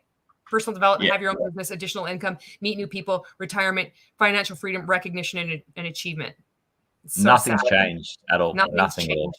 Yeah. The only difference is maybe they talk about e-commerce less, because e-commerce, everyone now uses computers for e-commerce, so it's not a big thing anymore. It's just, whereas they thought they were trying to say that we're cutting edge, we're e-commerce. All these other businesses are behind us because they're in the old world system. We're the new e-commerce system, and they were comparing e-commerce with microwaves. So people were scared of microwaves in the beginning, but eventually everyone got a microwave. So people in 2001 were scared of e-commerce, but eventually they're not going to be scared of it anymore, and they're going to be on board. So the question is, are you going to get on now in 2001, or are you going to wait till? Because in 5 years' time, it's going to be too late. They used to call, I think it was the J curve or something, and they were comparing microwaves with. Is it the J curve, or what's the some? I curve, think J? Is it like the hockey stick? I've heard the hockey stick. It was some letter curve, and that was microwaves. Like they were comparing that with Amway. So if you don't get in now, it's about to explode. It's going to be too late. Zebra or something like that. They also had a graphic. I mean, every multi-level marketing company does this too. And now they all quote Forbes. Forbes says that the best time to get into a company is when they're about to global expansion. It's like pretty much now, any company that is quoting Forbes, it's a pyramid scheme. They all say the same thing. I'm going to read some of these comments here. And this was going back to what Monica had said. If they're so proud of the MLM, why, if the MLM is the greatest shit since sliced bread, then scream it to the rooftops. And this is something like when I was in MLM, we were taught that you want to create curiosity because people need to sign up with you. And I know on the outside, this is where there's this residual weirdness left inside me, where I see on the outside what this how ridiculous is. But I also still remember what it felt like, that this made complete sense. So it's really weird to hold these two things in my body and my mind at one time. But what we were taught and what I believed is that this is something that's so special that if you were to name it, well, then they're just going to go out and Google it. And then they might sign up with someone else and you blew your chance. And but that was less of a problem in 2001. It's gotten harder now, because in 2001, it was very hard to find out information about Amway. I remember I didn't figure out there was a 99% loss rate until after the UK Trade Commission took Amway to court in 2006. This is 5 years. And I remember I told Dad this, and he went off. He went on about how he'd met some really good people and how I was a sabotager and a stinking thinker. He didn't speak to me for I think it was about a month or maybe even 2 months, because I showed him the 99.7% loss rate that was in the Amway versus Beer. And I urge everybody to look this up. It's Amway versus Beer court transcript from 2006. And it stated very clearly, 99.7% of all Amway participants in the Amway Corporation over a 40-year period had lost money. 99.7% over 4 decades. And for that, I was discommunicated because I was a negative, dream stealing, jealous, and all I did was cite data. And that's why I think a lot of the time the best thing is anti-MLM is that we can do is just cite that data. Get on. I urge people, get on. You don't have to be well spoken or educated. Cut and paste that bit of information from the court transcript and put it on your feed. You can't argue with that. There's no even the best, cleverest talker, lawyer in the world can't argue that in the UK, 99.7% of everyone in Amway lost money. So we just need to keep showing that over and over again. And something that Scott Johnson said, which I think is spot on, he says, it's about who gets to the 18-year-old first. If we get to the 18-year-old first and say 99.7% of everyone who's ever participated in the Amway Corporation loses money, that kid is never, ever, ever going to join Amway. But if the Amway recruiter gets to that kid first before they've heard that, there's a big chance they'll get in. And once they get in, that 99.7% fact is probably not going to get them out. So it's about who gets there first. And that's alarming that is considered an effective standpoint, or oh yeah, this makes total sense. Whoever gets to them first. It's like, this is about cult recruitment. You're talking about, well, somebody in multi-level marketing, somebody in Amway needs to get to them first. And we need to not give them the information, because if I was given all the correct information beforehand that more than 99% of people lose and have to lose, which opening a business, you're supposed to be given all the information before you make a business investment. No, we need to deceive you. We need to manipulate the data, not show it to you in order to get you first. It's like, do you hear yourself? You should be able, it shouldn't be a matter of swooping in to deceive you, to deceive an 18-year-old. You should equip this. If it was a legitimate business, if this is not a scam in any enterprise, people should be given information and allowed to think and critically think, encouraged to, not as a matter of getting to them first. It's so disgusting. It's like somebody saw somebody at the gym. It's like, I saw her first. She's my girlfriend. I saw him first. But Scott's saying that in as anti-Amway people, which Scott is, even though he's not anti-MLM, but he's anti-Amway. He says that we have to get to the 18-year-olds first and tell them about the tool scam. He says you got to tell them about the tool scam. I say we have to tell them about the 99.7% loss rate. Whoever gets to that 18-year-old first, that's the way they're going to go. Because nobody is going to join a business if they know there's a 99.7% loss rate. Nobody. You're right. So that's all they need to know. It should be taught in schools. They should also. Yeah. I know a 16-year-old who told me, he's like, your dad's in multi-level marketing, and he said, and he just laughed. He goes, he was in disbelief. He says, doesn't he know there's a 99% loss rate? And he said to me, why don't you just tell him there's a 99% loss rate? And I said, I have 15 years ago. And he was just in disbelief that your dad knows there's a 99.7% loss rate and he's still in. Because it's a cult. And that's the other aspect of this, because you'll see the people that are the most the biggest adherents, the most staunchest defenders and supporters of multi-level marketing are the very people who are losing the most money and have had to sell their house, trying to recruit anybody that goes into their taxi cab. Still, it's not speaking to their own son for a month, just because of what? Because of a multi-level marketing company, to how it affects people's relationships that bad, where it's you're going to be calling someone a stinker thinker, or you're sabotaging me when you're showing the facts. This isn't just about business anymore. This is the mind fuckery of it, where it's gone on that many years, over decades, still believing that there's a chance. I just can't give up. I must stay the course. There must be something wrong with me, or I haven't found the right person yet. Yeah, it truly is bizarre. But yeah, I think we have to tell as many, especially younger people, as possible that there's this thing called multi-level marketing, 99% loss rate, and then they're not going to get into it. Yeah, you're right. And I also want to have like the discussion of cults and coercive control, because that's how people, it's not even just multi-level marketing, because these same concepts that happen in multi-level marketing, they happen in all kinds of scams.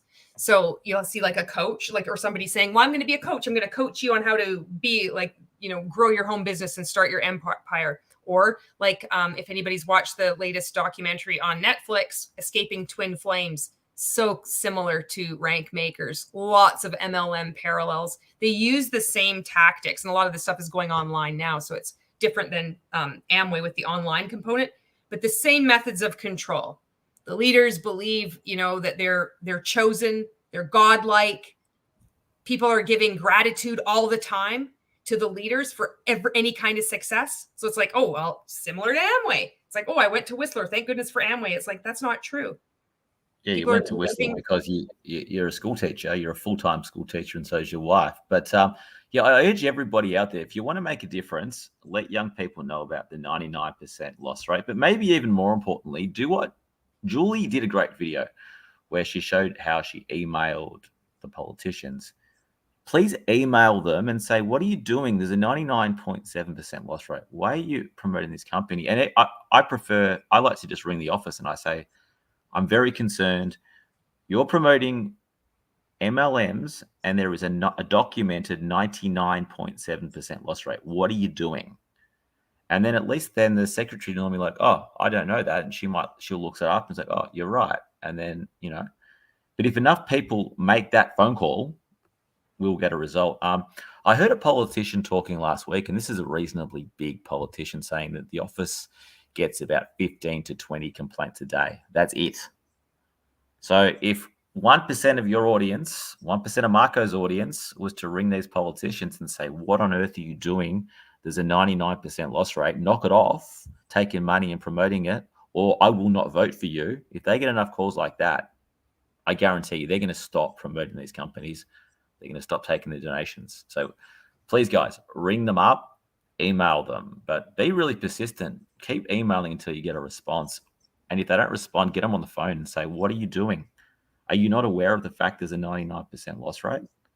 Are you just ignorant, or are you aware there's a 99% loss rate and you're taking money off them anyway? If they get enough phone calls like that, they don't need many. If an office is only getting 15 to 20 a day and we're ringing 5 or 10 times a day, we're going to get a result. So you guys, you don't have to start a channel and be well-spoken, well-educated or any of that. You just need to send 1 or 2 emails and make 1 or 2 phone calls. Because there's more of us than what there are of them. It's just that they've got more money and more resources and they're better organized than what we are. And remember, stories sell too. So this is the same kind of the shit that you can learn inside multi-level marketing that you can apply outside. So if you do right, or you're elected official, if you're in Canada, you're going to say contact your member of parliament.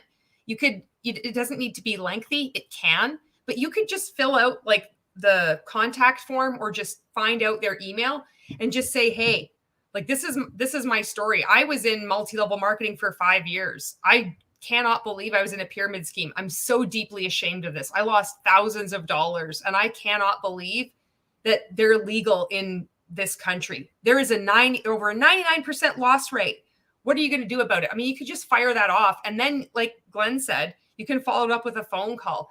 Not many people do this. And I do know from what I've been watching, because now that I'm on this like track of like contacting elected officials, I see that when they do bring up during discussions, like in the House of Commons or different committees where they're doing investigations, they do like to cite stories. So it could be, it's like, oh, so-and-so in Etobicoke, lost their house because of whatever. It might not happen. They might not bring it up right away, but it just requires, you just need enough people just to complain. And nobody really does. And I don't know why for so long I just kept putting it off. It really did feel quite overwhelming to me to contact someone. And so maybe that's a part of it. But I do encourage you, if you do feel it's like, you know what, I don't want to make content. I'm watching this. I don't want to leave a comment, but fuck it. I'm going to just like send a note to my member of parliament or wherever you are in the world. I really encourage you just to try it. And if you've been in multi-level marketing, you might find, found you right now. I felt the same way. I know exactly how you feel. When because I made, I'll tell you sorry. what the difference is. Yeah. The people that work at the FTC do not need the majority of the public to vote for them. The politicians do. They need your vote. The people at the FTC, they couldn't care less if every single anti-MLMer in the country is disgusted with their behavior. At the fact that they work for the FTC, they then got a job at Amway or Herbalife or Prime America.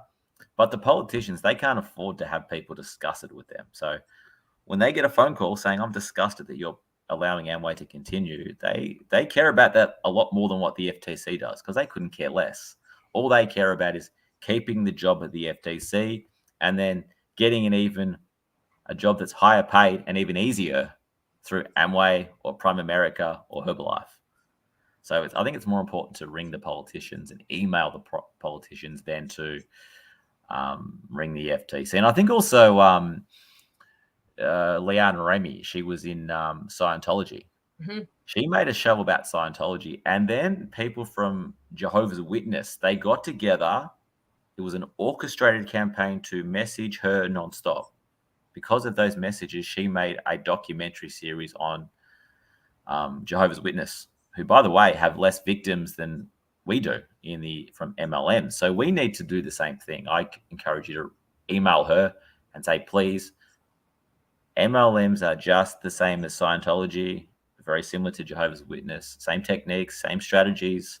Please make a series on it, because they're the sort of things that are going to kill this corrupt business model. Yes. I was surprised at how easy it was to send an email to my member of parliament. And then once I had the template, I just copied and pasted it. And it was funny because it was ironic. It was the same thing as prospecting people. I just put it out.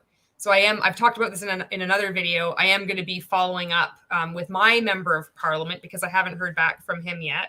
So I'm going to email and then I'm going to phone him. But the other members of parliament who met with the direct phone.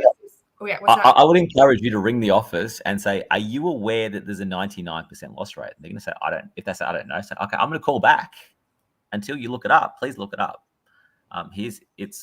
The information can be found in this court transcript, Amway versus Beer 2006.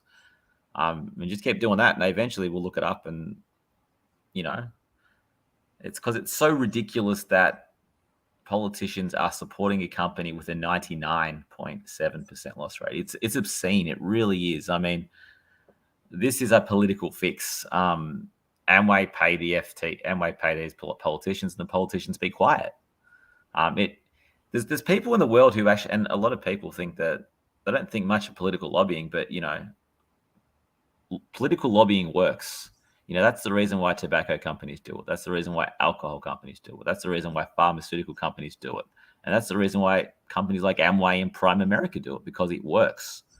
And the only way that it's not going to work is if the public become aware of it and start calling them out and stop voting for these people who take this money, because it's dirty blood money is what it is. Yeah, it is. I'm going to read some of these comments here. David G had said, I remember cashiers started posting on Reddit how the Huns would insert their unique cards, take a picture, and then remove it and use their regular card. Oh, yeah, I could totally see that. I would have done that with Monet. MLM is saturated, so there will be fighting over the dwindling customer base. And Monica says, red flag, the moment a business asks me for my why, getting too personal or saying we are a family. Yes.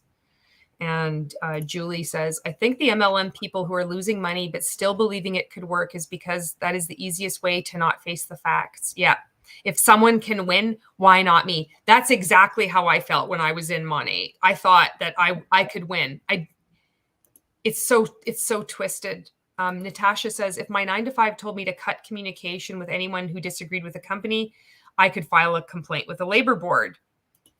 And how Monica says, that's another thing too, how people can easily cut their loved ones over an MLM.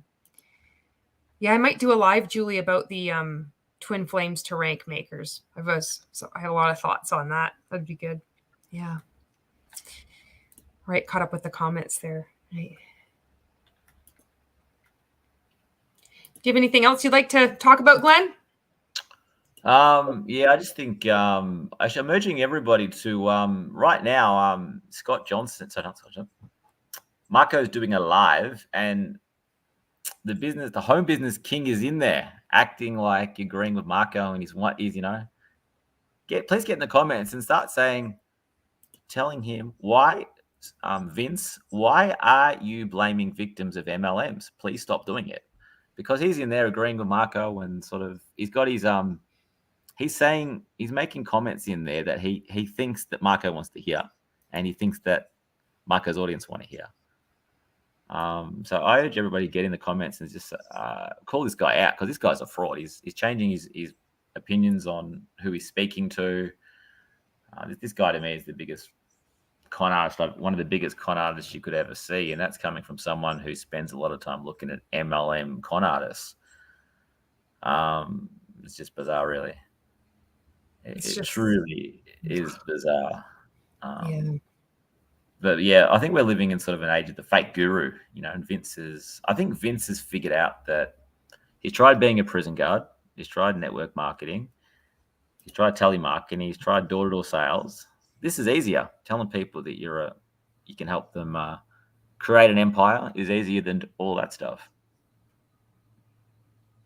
which is just staggering. But yeah, please, guys, I actually think the best video you've ever made was the one about the politicians, where you wrote. Actually, could you play that on the screen now? Because I had a look the other day, and not many people have actually seen it, which is a tragedy. Yeah. Let's get on here.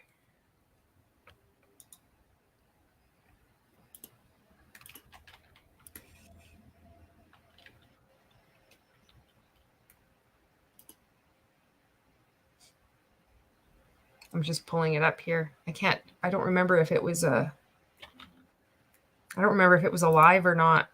It was a short. Oh, okay. It's a short. Okay. Oh, yeah. Contacting all the MPs who met with the direct sellers. Yeah. Yeah. Because I think that's almost the best video that you've ever done, and it's tragic so few have seen it. I post a lot on I don't think I posted that one on TikTok, but I posted it on Instagram. Some of my Instagram ones gets more views, and then some of my TikToks get a lot more views. Okay, let me just pull this up. Shit, how do I do this? It's like it plays right away. Sorry, just hang on. I've got it to Tragically Hip too. So if you're Canadian, you're gonna listen to some Tragically Hip. How do I do this to play it and right away? Oh, there, I stopped it. Ah. Okay, there. Okay.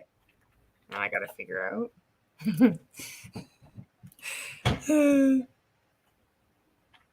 Thank you, Julie. Have a good night. Just show this. Where is it?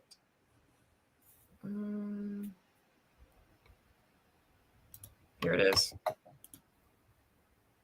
All right, this is it. So I found out which MPs met with the DSA Canada and have sent them all emails, including my MP. So this is it.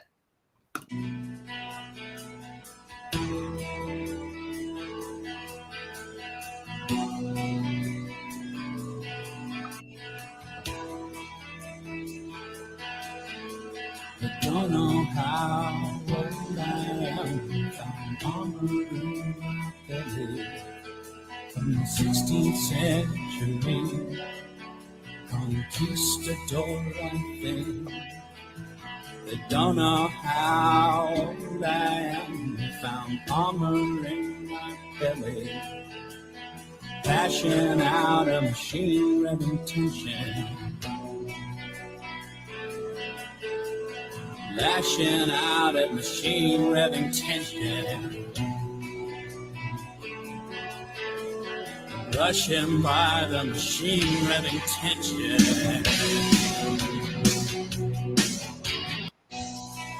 There you go. And so I did hear back from Karen Vecchio. She was shown on there, and she actually, I think it was actually her that responded to me. I see Stephanie Cusey. She's now part, if you're in Canada and you know anything about what's going on with politics, she's been part of asking people questions, investigating the ArriveCan app.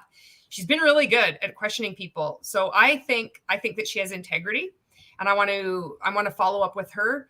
Not right away. I want to just give it time and like draw the parallels between what's going on with this whole Arrive scam, this whole thing that's going on with this debacle, draw parallels between with GC Strategies, Coridex, and Dalian, if you know what I'm talking about, because I think that if she knew who she was talking with by endorsing the Direct Selling Association, it's the same thing that which she would be endorsing with this whole like fraud thing that's going on. And then there was another guy mentioned on there. His name is Yasir Navik, and I don't think he responded to me. I think it was one of his office, one of whoever, maybe administrative assistant, but they were pretty snotty in their response to me. They repeated portions of my email back to me and was like explaining to me the difference between multi-level marketing and pyramid schemes. So I want to write back to him too. So here we go. And I'm just going to read some comments here. Maybe we can like wrap this up. Natasha said, oh yeah, I had read that one. Thank you, Natasha. And Monica says, we are poking the bear. Love it. Yes. So Glenn, thank you so much for being on here. You have last words. What would you like to leave anybody with? It's just a pleasure to be on here. I think, as I've been telling Scott, and I haven't been able to convince Scott yet that you're one of the best YouTubers on YouTube, but I'll keep trying. But it's worth a look, actually, when Julie went on to Building Fortunes Radio, which can be found on my channel. Julie did an amazing job of interviewing Scott and getting information out of Scott. It was information that I wasn't aware of and Peter wasn't aware of. The fact that me and Peter both thought that Scott just hated the Amway tool scam, but his problem was that they were making lots of money and pretending it was coming from Amway sales. He still thought that the Amway material was good quality materials and beneficial. I mean, I didn't say much during it because I was just in shock. I was in so much shock that I couldn't speak. I was in absolute shock. And then the bizarre thing about it was I had this lovely conversation between Julie and Scott, and I'm thinking, oh, there you go. They're now friends. Scott's going to say that there's now 3 people that understand MLMs, me, Seen Munger, and Julie. And then he called her a nut job. He doubled down on it. I said, do you still consider Julie to be a nut job? And he says, yep, she's a nut job. And I was again in disbelief. It was the most puzzling hour of audio I've ever heard. That's what I mean. If you met Scott out, you'd say he's a nice guy, wouldn't you? If you take all the MLM talk away, you'd think this is a nice family guy, but he didn't. He had an hour to disagree with you on stuff, and you guys were agreeing with everything. He was agreeing with you. You were agreeing with him.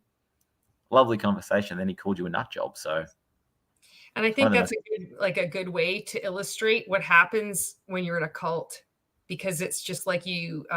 This is the behavior. You know, it's sad. But you just have to allow a person to talk, and they reveal what's going on. And then if you're on the outside of this, you can see, you're like, oh my God, like, why would you respond that way? Why do you have such contempt for people? Why do you have such a disdain for people? Why do you need to call them names? There's nothing to prove. And the bizarre part of it is, initially Scott's critique of anti-MLM creators was they didn't understand the tool scam. They didn't know about Dexter Yeager. But people like Marco and yourself have done critiques of them, very, very good critiques. Even someone like Heather Chi, she's done very, very good critiques of Bill Britt and Dexter Yeager, and he still calls them nut jobs. So I don't understand why that is. But yeah, actually, I'll tell you, Oprah Winfrey couldn't have done and wouldn't have done a better job interviewing Scott than what you did. The interviewing skills were just outstanding that day. I urge everyone to watch it because Julie shone and very, very interesting. I think it's the most interesting BFR I've ever listened to. That one. So, well, thank you. I think it was important to encourage Scott to talk about his experience. And I wanted to kind of probe to find out how he thinks about things and hear because the thing is that when you've been in one MLM, it's representative of all of them. And even more so, it's like when you've been in one cult, they all follow the same playbook. So just how he's going to be describing things, like I could see myself when what he was describing, not all the things, but general concepts. And I knew that other people could too. So I'm hoping that, there might be, people in his audience that are, that think, oh, multi-level marketing is fantastic. But eventually people start questioning, like, I hope. I'd like to hope that eventually all people start questioning. I still hope that your dad will start questioning, but Yeah, I think my dad's a lost cause. I'll tell you what, it's very easy for me to talk to Scott and Peter because Dad is 20 times more of an Amway believer than Scott ever was. So Scott's sort of a mellow version of my dad, pretty much. So the conversations, if you heard the conversations that me and Dad have, that would shock you. That would blow you away. The conversations that me and Scott have are very, very low key, very casual, very rational. So yeah, I think people are surprised that I'm sort of not surprised when he's saying stuff, but it's compared to my dad, he's making perfect sense. Everything he's saying is just perfect logical sense. Yeah. In comparison, because my dad, you won't find a more hardcore believer than my dad. I honestly don't think one exists. Can I ask you something, Glenn? Like, and you don't need to answer this if you could just pass it. But why do you persist in speaking with Scott? Because I think he's actually got a very good message. He's 100% correct about the Amway tool scam. Not many people understand how big a part of the Amway business this tool scam is. Scott does. The problem is because Scott has this approach of emailing people the way he emailed Vince, people aren't listening to that message. So I remember when I found MLM content, I was so excited. And then I became very upset and disappointed that nobody was talking about Amway. Nobody was talking about Dexter Yeager. I remember CC Suarez, who I'm a big fan of. She didn't know who he was. Someone mentioned him in a clip, in a live, and she's gone, who the fuck is Dexter Yeager? She called him Dexter Yeager. And I'm like, what? If you were studying MLM history, he's the number one man to understand. And that's what Scene Munger said as well. He said it's unbelievable that Dexter Yeager doesn't have a Wikipedia page. And he called him one of the most audacious con artists in American history, and nobody knows who he is. But I think that's because the Amway Corporation made a decision to keep these videos off YouTube. So I know that. So that's why I'm so desperate to find as many Amway tapes and VHSs, CDs as I can and stick them on YouTube. So yeah, if anyone's out there and they've got a huge collection of Amway VHS tapes and CDs, please send them my way. I want to upload them and then I'll return them to you because they speak for themselves. You don't need, if you just see some of the things they say, it speaks for itself. So yeah, I'm hoping that Scott can sort of tone down the rudeness and the aggression, because then people will listen to some of the really important things he's got to say. Because do you agree that the Amway tool scam is something that most people miss? Absolutely. There's so many pieces of information that would really help in deprogramming people that have been in multi-level marketing and just warning others. This is so much of multi-level marketing has fashioned itself on Amway. It's all fashioned on Amway. But then the whole tool scam has now taken on a life of its own with all these other coaching programs, which isn't just restricted to multi-level marketing, but now it's life coaching. And now it's coaching coaches to coach coaches kind of thing. A lot of that stems from that Amway tool scam. That's what I've seen anyway. And the problem is the young kids think they're listening to this sort of really new age advanced. It's not. It's they're copying what was done in the 1970s, which is bizarre. It's all recycled. It's so old. They think it's brand new. It's like, oh, this isn't, this is something that's, it's so new. This isn't like from 2010. They'll say that like it's a long time ago or from like the 2000s. And and I know that was what really struck me was I had already been out of multi-level marketing. I had listened to Life After MLM podcast interview with Roberta with Sean Munger or Scene Munger. And I couldn't understand it. To me, it was too complex. I was still unpacking what I'd been part of. And I had to listen to it again. And I was like, what? How come I didn't know this? So I agree. and I want to just give you a big shout out. Anybody that is, liking anti-MLM content, I encourage you to go and check out Glenn's channel, MLM is Fraud. And I'm going to put the link, I'll tag him in the title of this afterwards. And I'll also put a link in the description, and give him a subscribe, give him a follow. This is, with anti-MLM, I've said this before, you're like, a comment is content. It takes one match to start a fire. You don't know. Your comment can be the thing that is like, it tips someone over and to wake them up. Just, giving him a subscribe can push his content out. You don't know. Someone might just come across one of his pieces of content and look at it. And that can be the thing that, adds to them waking up. It might not be the thing. It always takes a lot of things. But I encourage you, if you are, about creating awareness, give him a follow. He's doing a lot of really good work. He's got such patience. His dad has been in Amway for years, and he does really unique work. And I'm so happy that you were on again tonight, Glenn. I love talking with you. Yeah, I just read Leslie's comments. Spot on. Let's get this up here. You can read it out. You can read it out, Glenn. The most important thing people need to get about the 99% loss rate is 99% have to lose. Rather than believing you're a good salesperson / work hard, you can be in the top 1%. 99% must lose for the 1% to win. So compare that with a football club. The top player doesn't earn $2 million a year because the other 23 players on the roster are paying him. He gets that money from TV and sponsorships and people that sit in the grandstand. This is the other way around. This is the top guy is getting the money off the other 23 who are trying to be like him. It's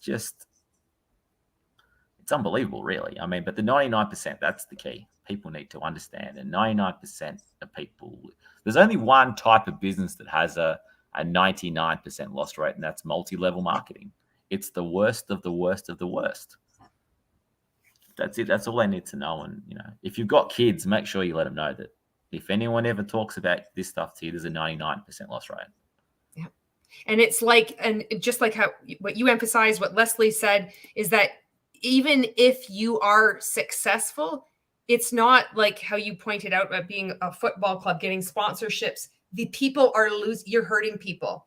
People are being defrauded. They're hurting. Your vacation, your financial freedom isn't because, you're working harder or you have a better mindset. It's because the other people are losing. Your downline, the people that you say, oh, I love you. You're we're a family. We're a community of like-minded people. We're all about personal development.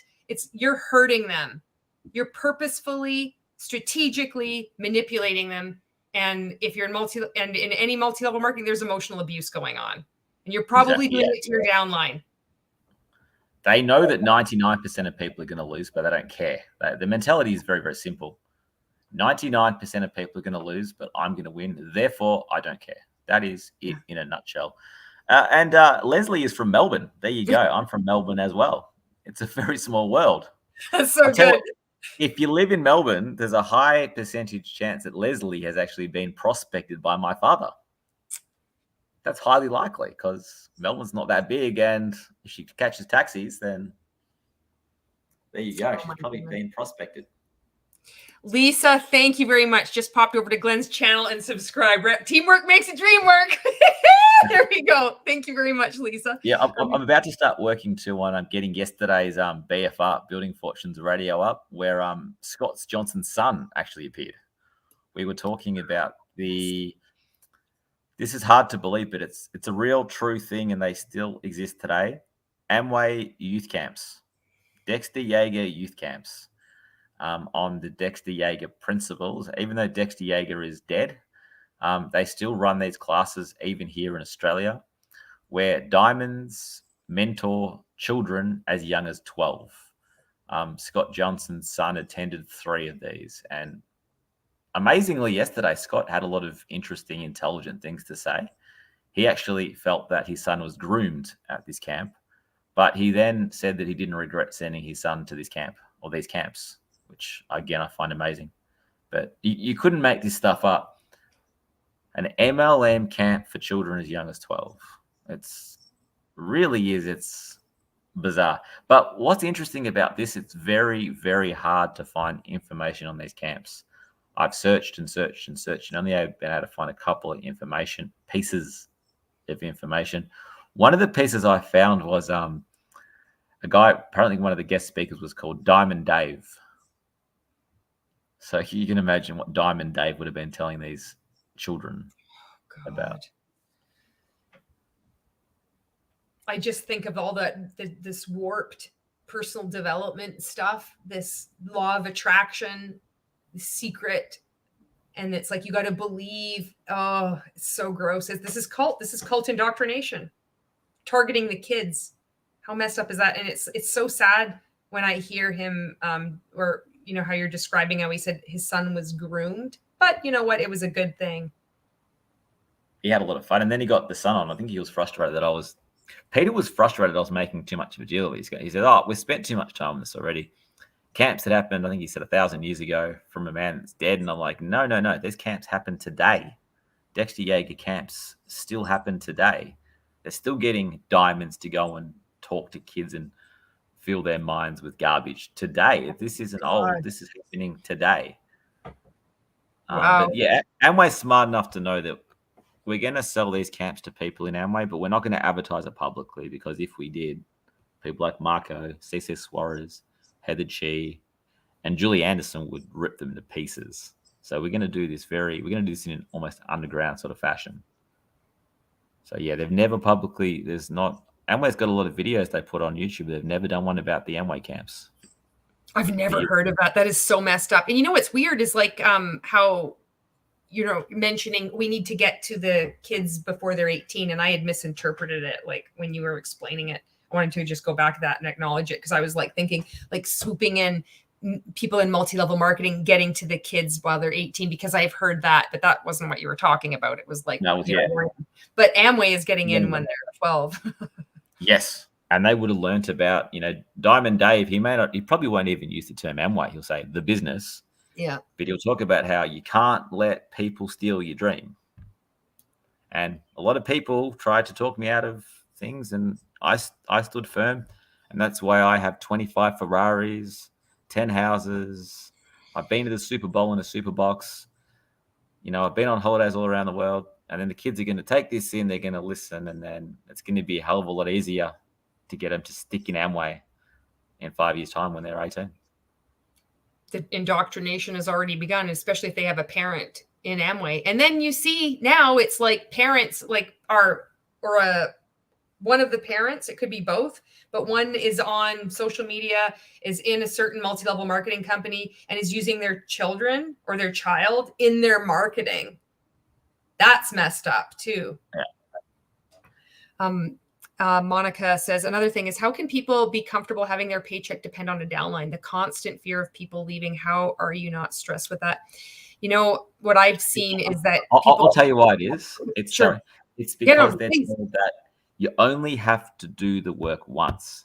So once you hit a rank, you hit the rank, and then you've got $100,000 passive income for life. Even if you never work again, you've got $100,000 passive income for life. Dad said he got to $1,000 a week for a month or two.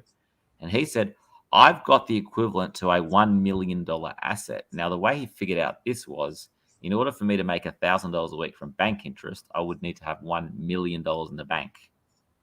What he didn't count on was that every single person in that downline then quit, and his income went back down to zero. So it was never a passive residual income. It was a very, very, very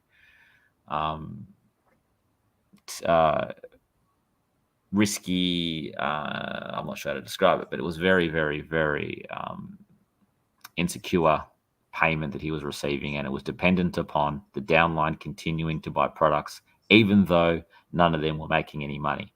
Now, not many people are going to continue to buy those overpriced Amway products for long while they're losing money, which is all of them. And that's what happened. His downline quit, and his $1 million asset went to zero.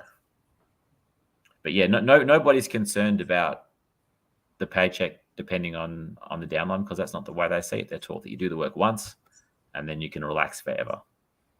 And, That's maybe and the biggest yeah, lie available. yeah. And, I'll add on to this is that people believe that there is something wrong with their mindset. New levels have new devils.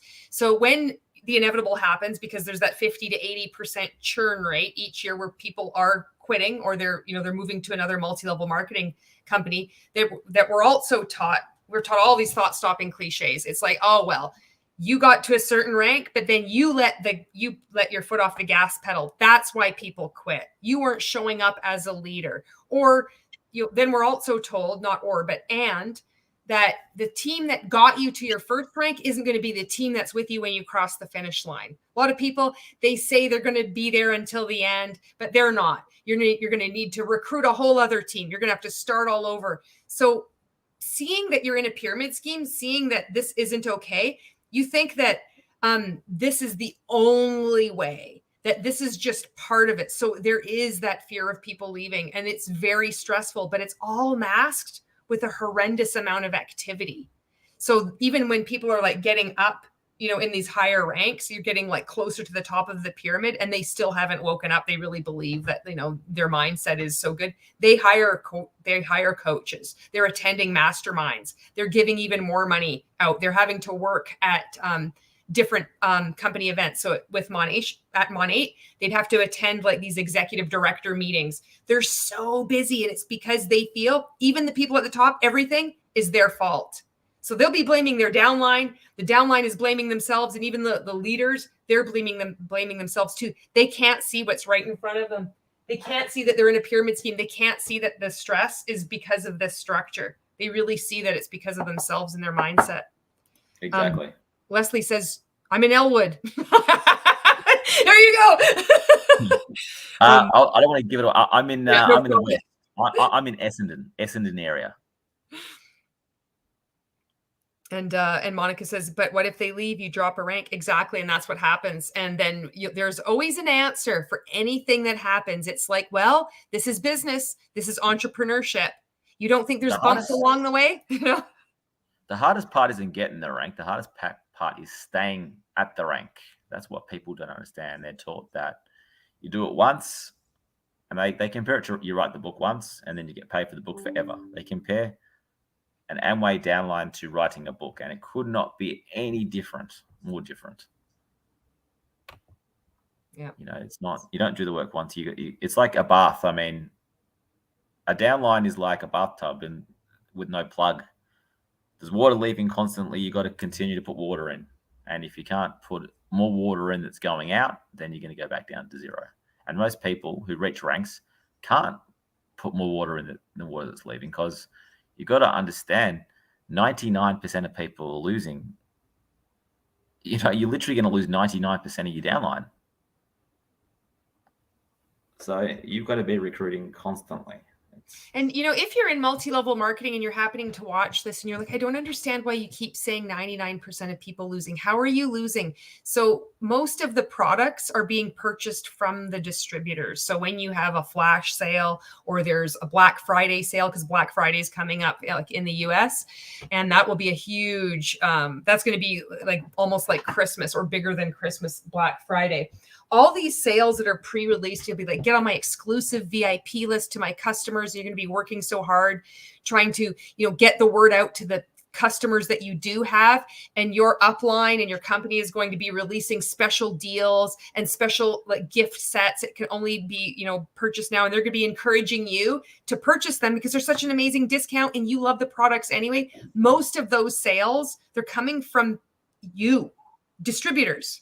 Not, you can have customers, you can have people on auto ship, but most of the sales, the bulk of them are coming from the distributors. You're paying the top. That's the money is going to the top. You're not in a regular job where the money is coming from the top down, where everybody's getting paid. You're getting paid. That interview I did with Robert Fitzpatrick, he was saying how like the extreme money transfer from the bottom to the top. It's not only just the money is flowing up. It's that the sale that you make, say you do have a customer on auto ship, or you get a new customer that's a retail customer, most of that commission should go to you, but it's not. Most of you're getting a very tiny piece of that commission. Most of that commission is going up to the top. It's flipped. It's opposite. It should be you get most of that commission, and then smaller amounts go up to the top. Say if you were going to compare it to another job, like a manager, and then an executive manager, and then like the CEO. This is why it's a pyramid scheme. This is why you're losing. Why most people, one of the many reasons why over 99% of people have to lose. That's the only way this thing works. It's not actual sales. It's all losses. And it's reframed as sales, as a direct selling channel, as a direct selling industry, as network marketing, as social selling, as social sharing. Yeah, you're spot on. Absolutely. It's just, the problem is the products are so overpriced that you could not sell them to the general public. The only way to sell, the only person who's going to buy those products at that price are people who think that by buying them, this is going to make you a multi-millionaire down the track. That's the only reason why people buy them, because they think they're going to make them rich somehow down the track.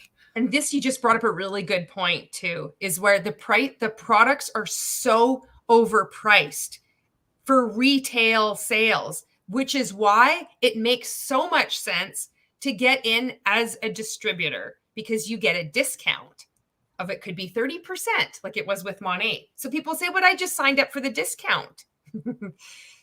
It's a problem. They used to mock and ridicule people for being price checkers. Whenever I would compare the price of it, I'm like, this product is 4 times the price. Dad would laugh and call me a price checker. Being a price checker in his mind was like the biggest insult. The stupidest thing a person could be would be a price checker. And there was one of the, I can't think of the guy's name, it was an Australian diamond. And he said, I almost quit this business because of the price of the toothpaste. How stupid would that have been? And it was met to a thunderous laughter from the audience. Jesus Christ. And he's saying, are you going to be that stupid that you're going to quit a multi-million-dollar opportunity because of the price of the toothpaste? And then he's going, wake up. And everyone's cheered. You know, this is something else that I've seen, I reflect on and look at a multi-level marketing, is just that it's the contempt and the disdain for people, always talking down to people in order to make a point. And it's like, you shouldn't have to do that. This is obscuring facts. You want to be thinking logical. It's like, what is this business? It's like, oh, I would quit this business over the price of toothpaste. It's like, what the fuck are you saying, really?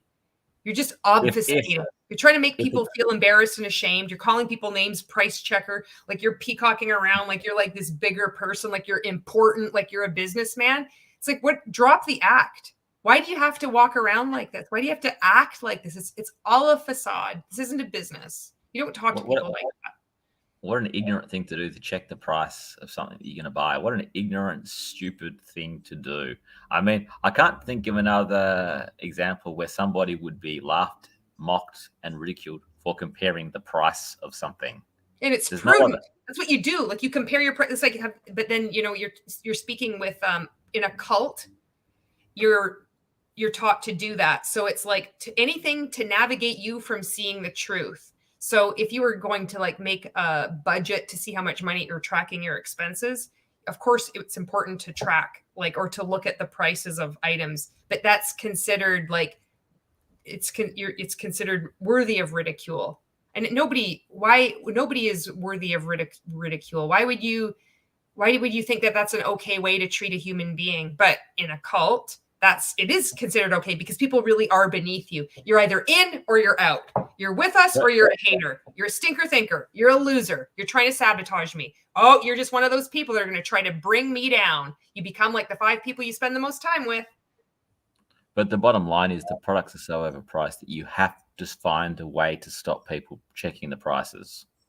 Because if they check the prices, they're going to see that they are so outrageously overpriced. I mean, I think you'll find that no other business has a higher margin on products than what Amway do. Amway's margins are absolutely astronomical. Things like vitamins, when made in mass, cost almost nothing to make. The other companies can make these astronomical margins on vitamins and supplements, and they're a fourth of the price of Amway. So how much money is Amway making? They're making an astronomical amount of money. So, yeah, so the way you stop people from checking the prices is to mock and to ridicule. That's actually a big part of the strategy is to mock and ridicule people who say sensible things, common sense things. Yeah, and I mean, but I think the bottom line is, I said to Scott the other day when this business is about, I want to go back. Oh, here we go. The Home Business King's in your chat. What you say about me? I'll tell you, the Home Business King, please come on to MLM is fraud. I really want to debate you. You claim to be someone that can help people create an empire. I want to know what empire you have and which people you've helped create an empire. Which people who, because of your advice, had one hamburger shop and now have 55 hamburger shops. Who are these people? But yeah, I find it bizarre that the Home Business King again is doesn't like Scott Johnson. Scott Johnson thought your last video was outstanding. He gave it 8 out of 10.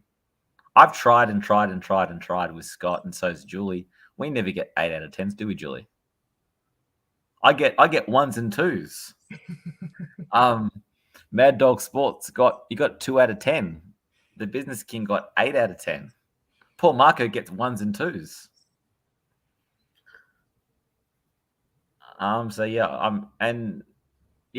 I'd love to interview I say this sincerely, I really want to interview the Home Business King because I'm just fascinated to know what are the secrets to creating an empire. Because all he seems to talk about is being a prison guard, telemarketing, selling door to door, being in an MLM that was closed down by the authorities. I wouldn't say this stuff to your face. Well, why is that? Let's get on a stream and we can talk, and I'll say the same stuff. I'm not actually saying anything negative. I'm asking you. You're the Home Business King. You're saying you can help people create an empire from the comfort of their own home. Which people? And here's the thing. So when you're scamming people and you're justifying it, that's a problem. Victim blaming is not okay. It's not an excuse. And your success, if you have been a part of multi-level marketing and scamming people, defrauding people, it's not okay. So that's where this is coming from. I wanted to read this comment from Leslie. I'm a real estate agent, and there are so many parallels between MLMs and the legitimate sales industry. I'd love to discuss this with you guys if you're open to it. It's wild. There are so many layers. I would love to learn more about this. I've seen a lot of people who have left multi-level marketing and they go into real estate. And I don't know if they've like deprogrammed from being in multi-level marketing. That's the weird part. There's also that one MLM that's EXP Realty. So I would be very curious about that. But yeah, so if the Home Business King has helped people, he can say, okay, I helped this guy in Texas. He had one hamburger shop called Good Burger. He then spoke to me, and because of my coaching, he now owns 50 of them. That's fine. And then I will retract my statements calling him a fake guru. But unless there's people that have created an empire because of his words of wisdom, then he is a fake guru. It's that simple. Either there are people who have empires now because of Vince, or there aren't. There's no gray area here. You've either helped people create empires or you haven't. And it's not personal. I'm just stating facts. Yeah. Yeah. There's been a lot of people defrauded, broken relationships. And you just can't get away with this stuff anymore. The bottom line is this. Yeah. Just highlighting Nessa's here. Keep spreading the truth, guys. MLMs are toxic. The bottom line is this. The most common type of home business in the world today are multi-level marketing companies. So if Vince wants to, I'm going to assume for a moment, he sincerely wants to help young people and people in general start a home business. He needs to know about the vast majority of these home business opportunities. And he needs to know if someone comes to him and says, what do you think of this company? What do you think of the Amway Corporation? He needs to say, well, they start you off on a 3% commission. So you can't become rich from just selling the products to people. That's not a possibility. There's a 99% loss rate. The diamonds make most of their money selling tapes, books, speaking at seminars, CDs. So if you're going to succeed in the Amway Corporation, you either need to have a huge downline or you need to start one of these businesses.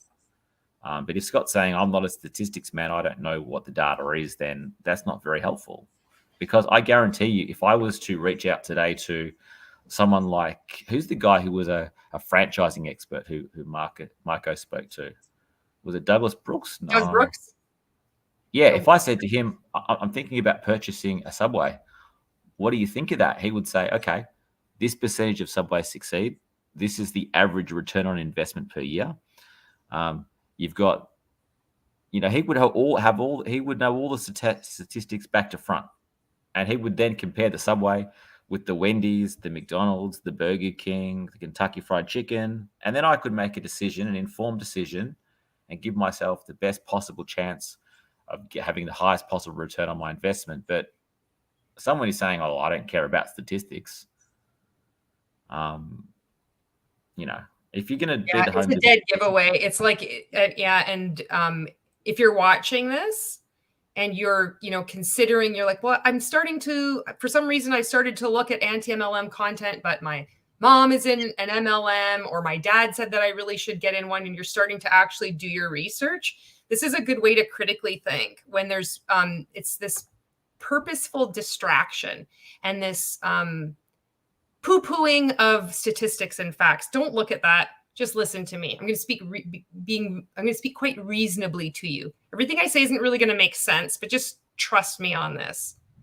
Because don't trust anyone on this. Sophisticated business people, they make business decisions using calculators and data and facts. Yeah. And they know that when they buy a business, this is the statistical chance of it succeeding. This is the average return on investment. Business people use the word ROI a lot, return on investment. That's like the key word they use. People like Vince don't. It's all about emotion and feelings and buzzwords about mindset.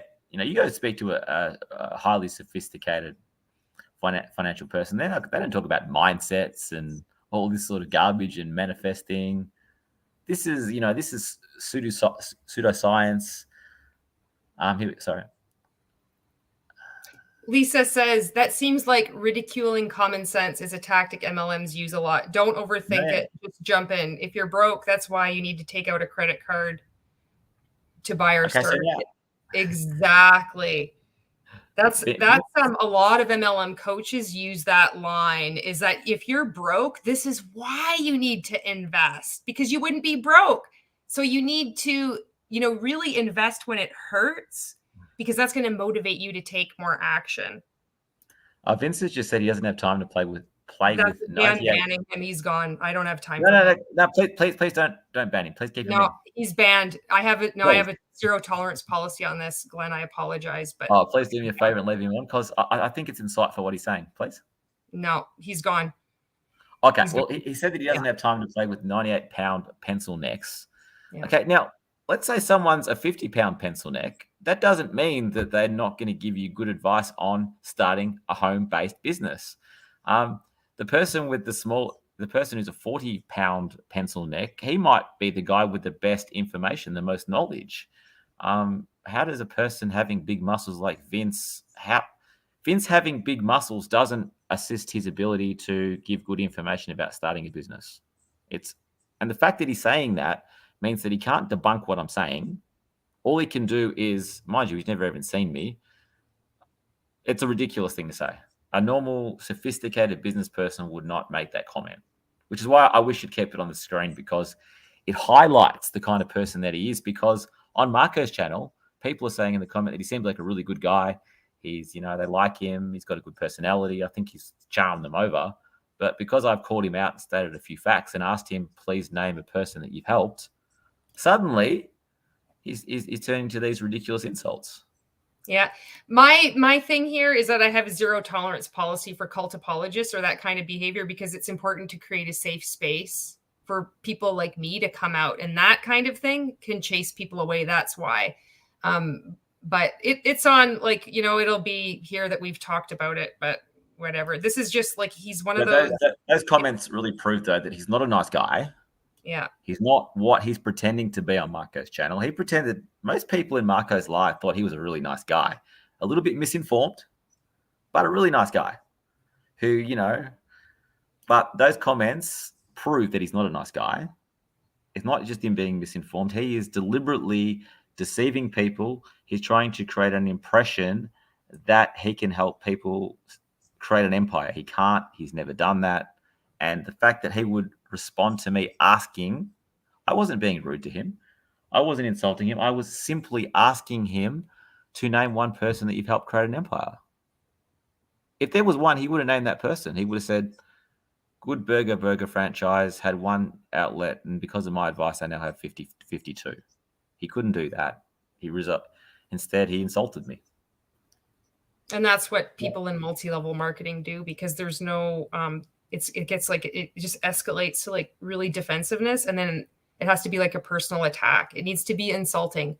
It's a cult playbook. This is what happens, you know. And I know some people, they can tolerate it. I don't. I'm like, no, this is my fucking boundary. You know, I don't. If somebody crosses a line, I'm like, I just don't have the tolerance for it. If Vince is still listening, please come on to MLM's fraud and we can have a live debate. You can insult me. I don't care. You want to make silly comments, call me a pencil neck, go for it. Don't care. I think when you make those comments, you're making yourself look foolish, not me. But yeah, please come on. Come on to Building Fortunes Radio, or just do a one-on-one interview with me. I ask you. He won't, though, because he can't name one single person that has an empire today because of his advice. Not one. A person like that does not exist on the planet. It's talking nonsense. You're doing good work by calling out these tactics that people use to scam people. And so good for you, Glenn. Appreciate that. Right. Actually, it might be a good time to cut it because Marco is actually going through yesterday's BFR with me, Peter, and Vince. All right. Well, then you can head over there. Me, Peter, and Scott. This is an unbelievably interesting interview. You get to listen to Scott Johnson's son. I'm going to be re-uploading it to my channel probably today or tomorrow without Marco's commentary, so you can sort of see like the whole thing. Marco speeds it up a bit. He skips parts, but you can watch the whole entire interview on MLM is Fraud tomorrow. But really, I got off the interview and I was just in disbelief at what I'd heard.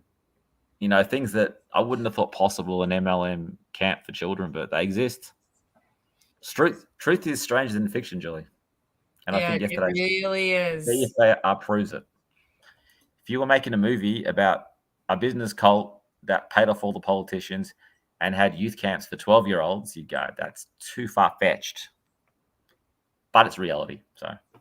Yeah, it is. And I just want to, DC was wondering who is speaking. So this is Glenn. So I don't know if you've been part of the whole like lore of Building Fortunes Radio, but Glenn has been on that channel talking with Scott and Peter, and has been on Marco's channel. So this is, and his dad has been in Amway for a long time, like over 20 years.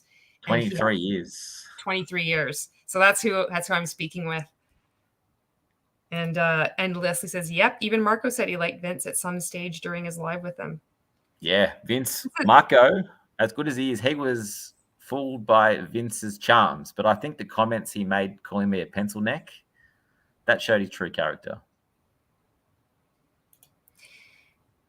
I know in when people like speak about Ray and they're like, but he's such a nice guy. He really helped me. I've never seen him, do anything wrong. And it's like, oh, I've been called an uncoachable negative demon hater, vibrates at a low frequency. It's like it's like saying, well, this worked for me. I made all this money. I really benefited. It's like, what about all the people at the bottom? What about all the people that have been defrauded? What about the people that have been abused? It's like, it's very challenging for people to see the reality they want, because when you're outside of this, you want to see the good in people. And there's benefit to that. I want to see the good in people too, but you also need to see the truth. And the truth can be really uncomfortable. So is he pro MLM or anti MLM? Glenn is anti MLM. Huge anti MLM. And David G says, LOL, those types of men watch WWE wrestlers trash talk each other as highbrow debating. Ashton Kutcher said the same thing about Danny Masterson. That's a good one.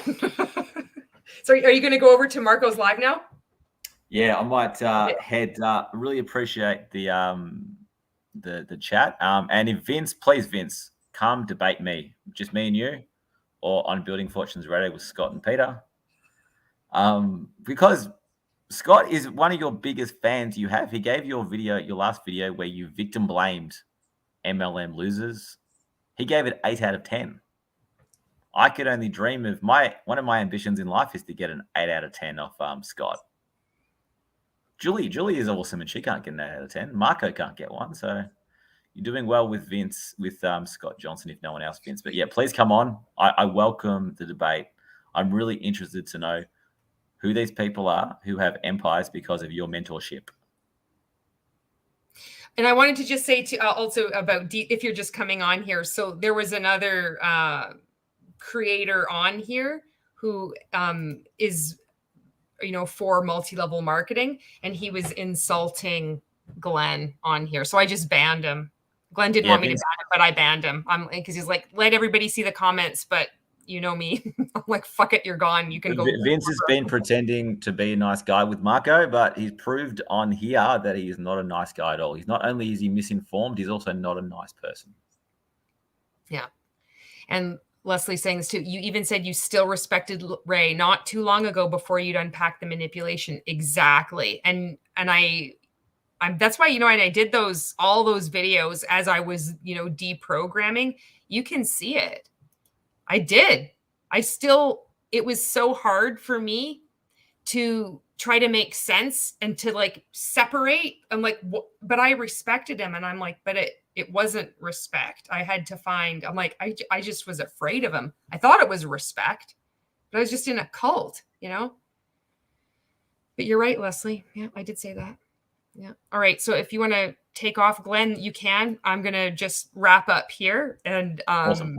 Yeah. So thank you so much. We'll have to do this again. You never know what's going to happen when we go live. Yeah. Hopefully next time we speak, I would have had a debate with Vince, the home business king, and he might even be able to mentor me and educate me, and I might have a business empire by the end of it. You could. You could open up that franchise in Australia.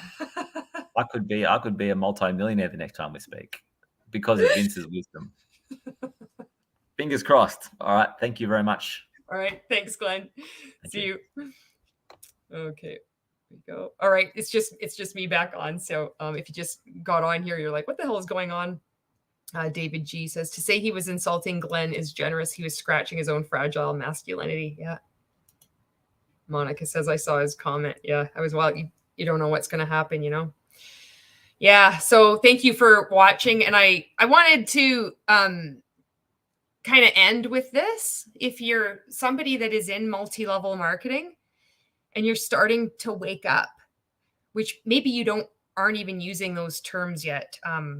DC had made a really good comment on one of my live streams before, where she said it was like the tea, like she was in MLM, it felt like the tea bag is in the hot water. It's like, how do you separate this? There's so many people that use really interesting ways to describe their experiences. And that one has really stuck with me. Maybe you're starting to see a lot of contradictions. You're like, I don't know what I've been a part of. So I just want you to know that these feelings are natural, and that the shame and guilt that you might be feeling is part of it.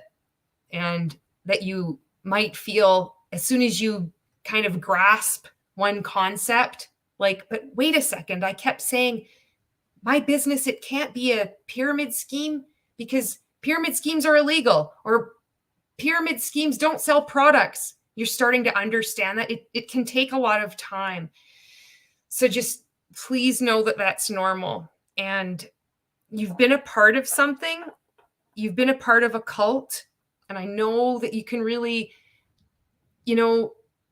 love the people, love the products, love, your experiences, but yet you're starting to be like, how do I explain away this other shit that I see that's going on? all these other people that have the same experience I do in different multi-level marketing companies, it's a lot. So just please be gentle with yourself, and you're not alone. There is healing. There's healing through this, and it can be rough as fuck. But if there's one thing that people in multi-level marketing are really good at, is getting out of our comfort zones. And so you can use that. There's a lot of tools that multi-level marketing has stolen. They've taken it and that's the truth. That's the attractive part. And they use that to get us in and to keep us in, because if there wasn't good, if there wasn't like a good product, if there wasn't like a good community, if there wasn't good parts, you wouldn't stay. You wouldn't be attracted to it in the first place. So these things like getting out of your comfort zone, doing something that, being grateful for, what you've been part of, or just having gratitude. Those two things, being grateful and getting out of your comfort zone, you can use that to help you heal. And you can use that to like lean into learning about what you've been a part of. So it's like, why is it that no one in multi-level marketing has ever taught you the simple basic business 101, just track your expenses and track your income? Why does nobody teach you that? That doesn't make any sense. How could something so simple be just glossed over, just ignored? Why would they say that an expense isn't an expense, but it's an investment in yourself? How come you watched Escaping Twin Flames on Netflix and you saw parallels and you got weird feelings thinking like, this is like MLM. This is like being in my MLM coaching group, Rank Makers. I encourage you to use that. That's one of your secret weapons. I swear. It's like, that's what I feel like anyway. We're good at getting uncomfortable. You've probably done live videos. You've made content. Probably you're like, holy shit, I've made some cringe content. Lean into that discomfort and go on and start looking up anti-MLM content. Look up John M. Taylor on the FTC website. Find out where does the statistic of 99% come from? Why do people just say, no, that doesn't exist? Read Ponzi-nomics. Go on Stephen Hassan's site, Freedom of Mind, and start learning about cults.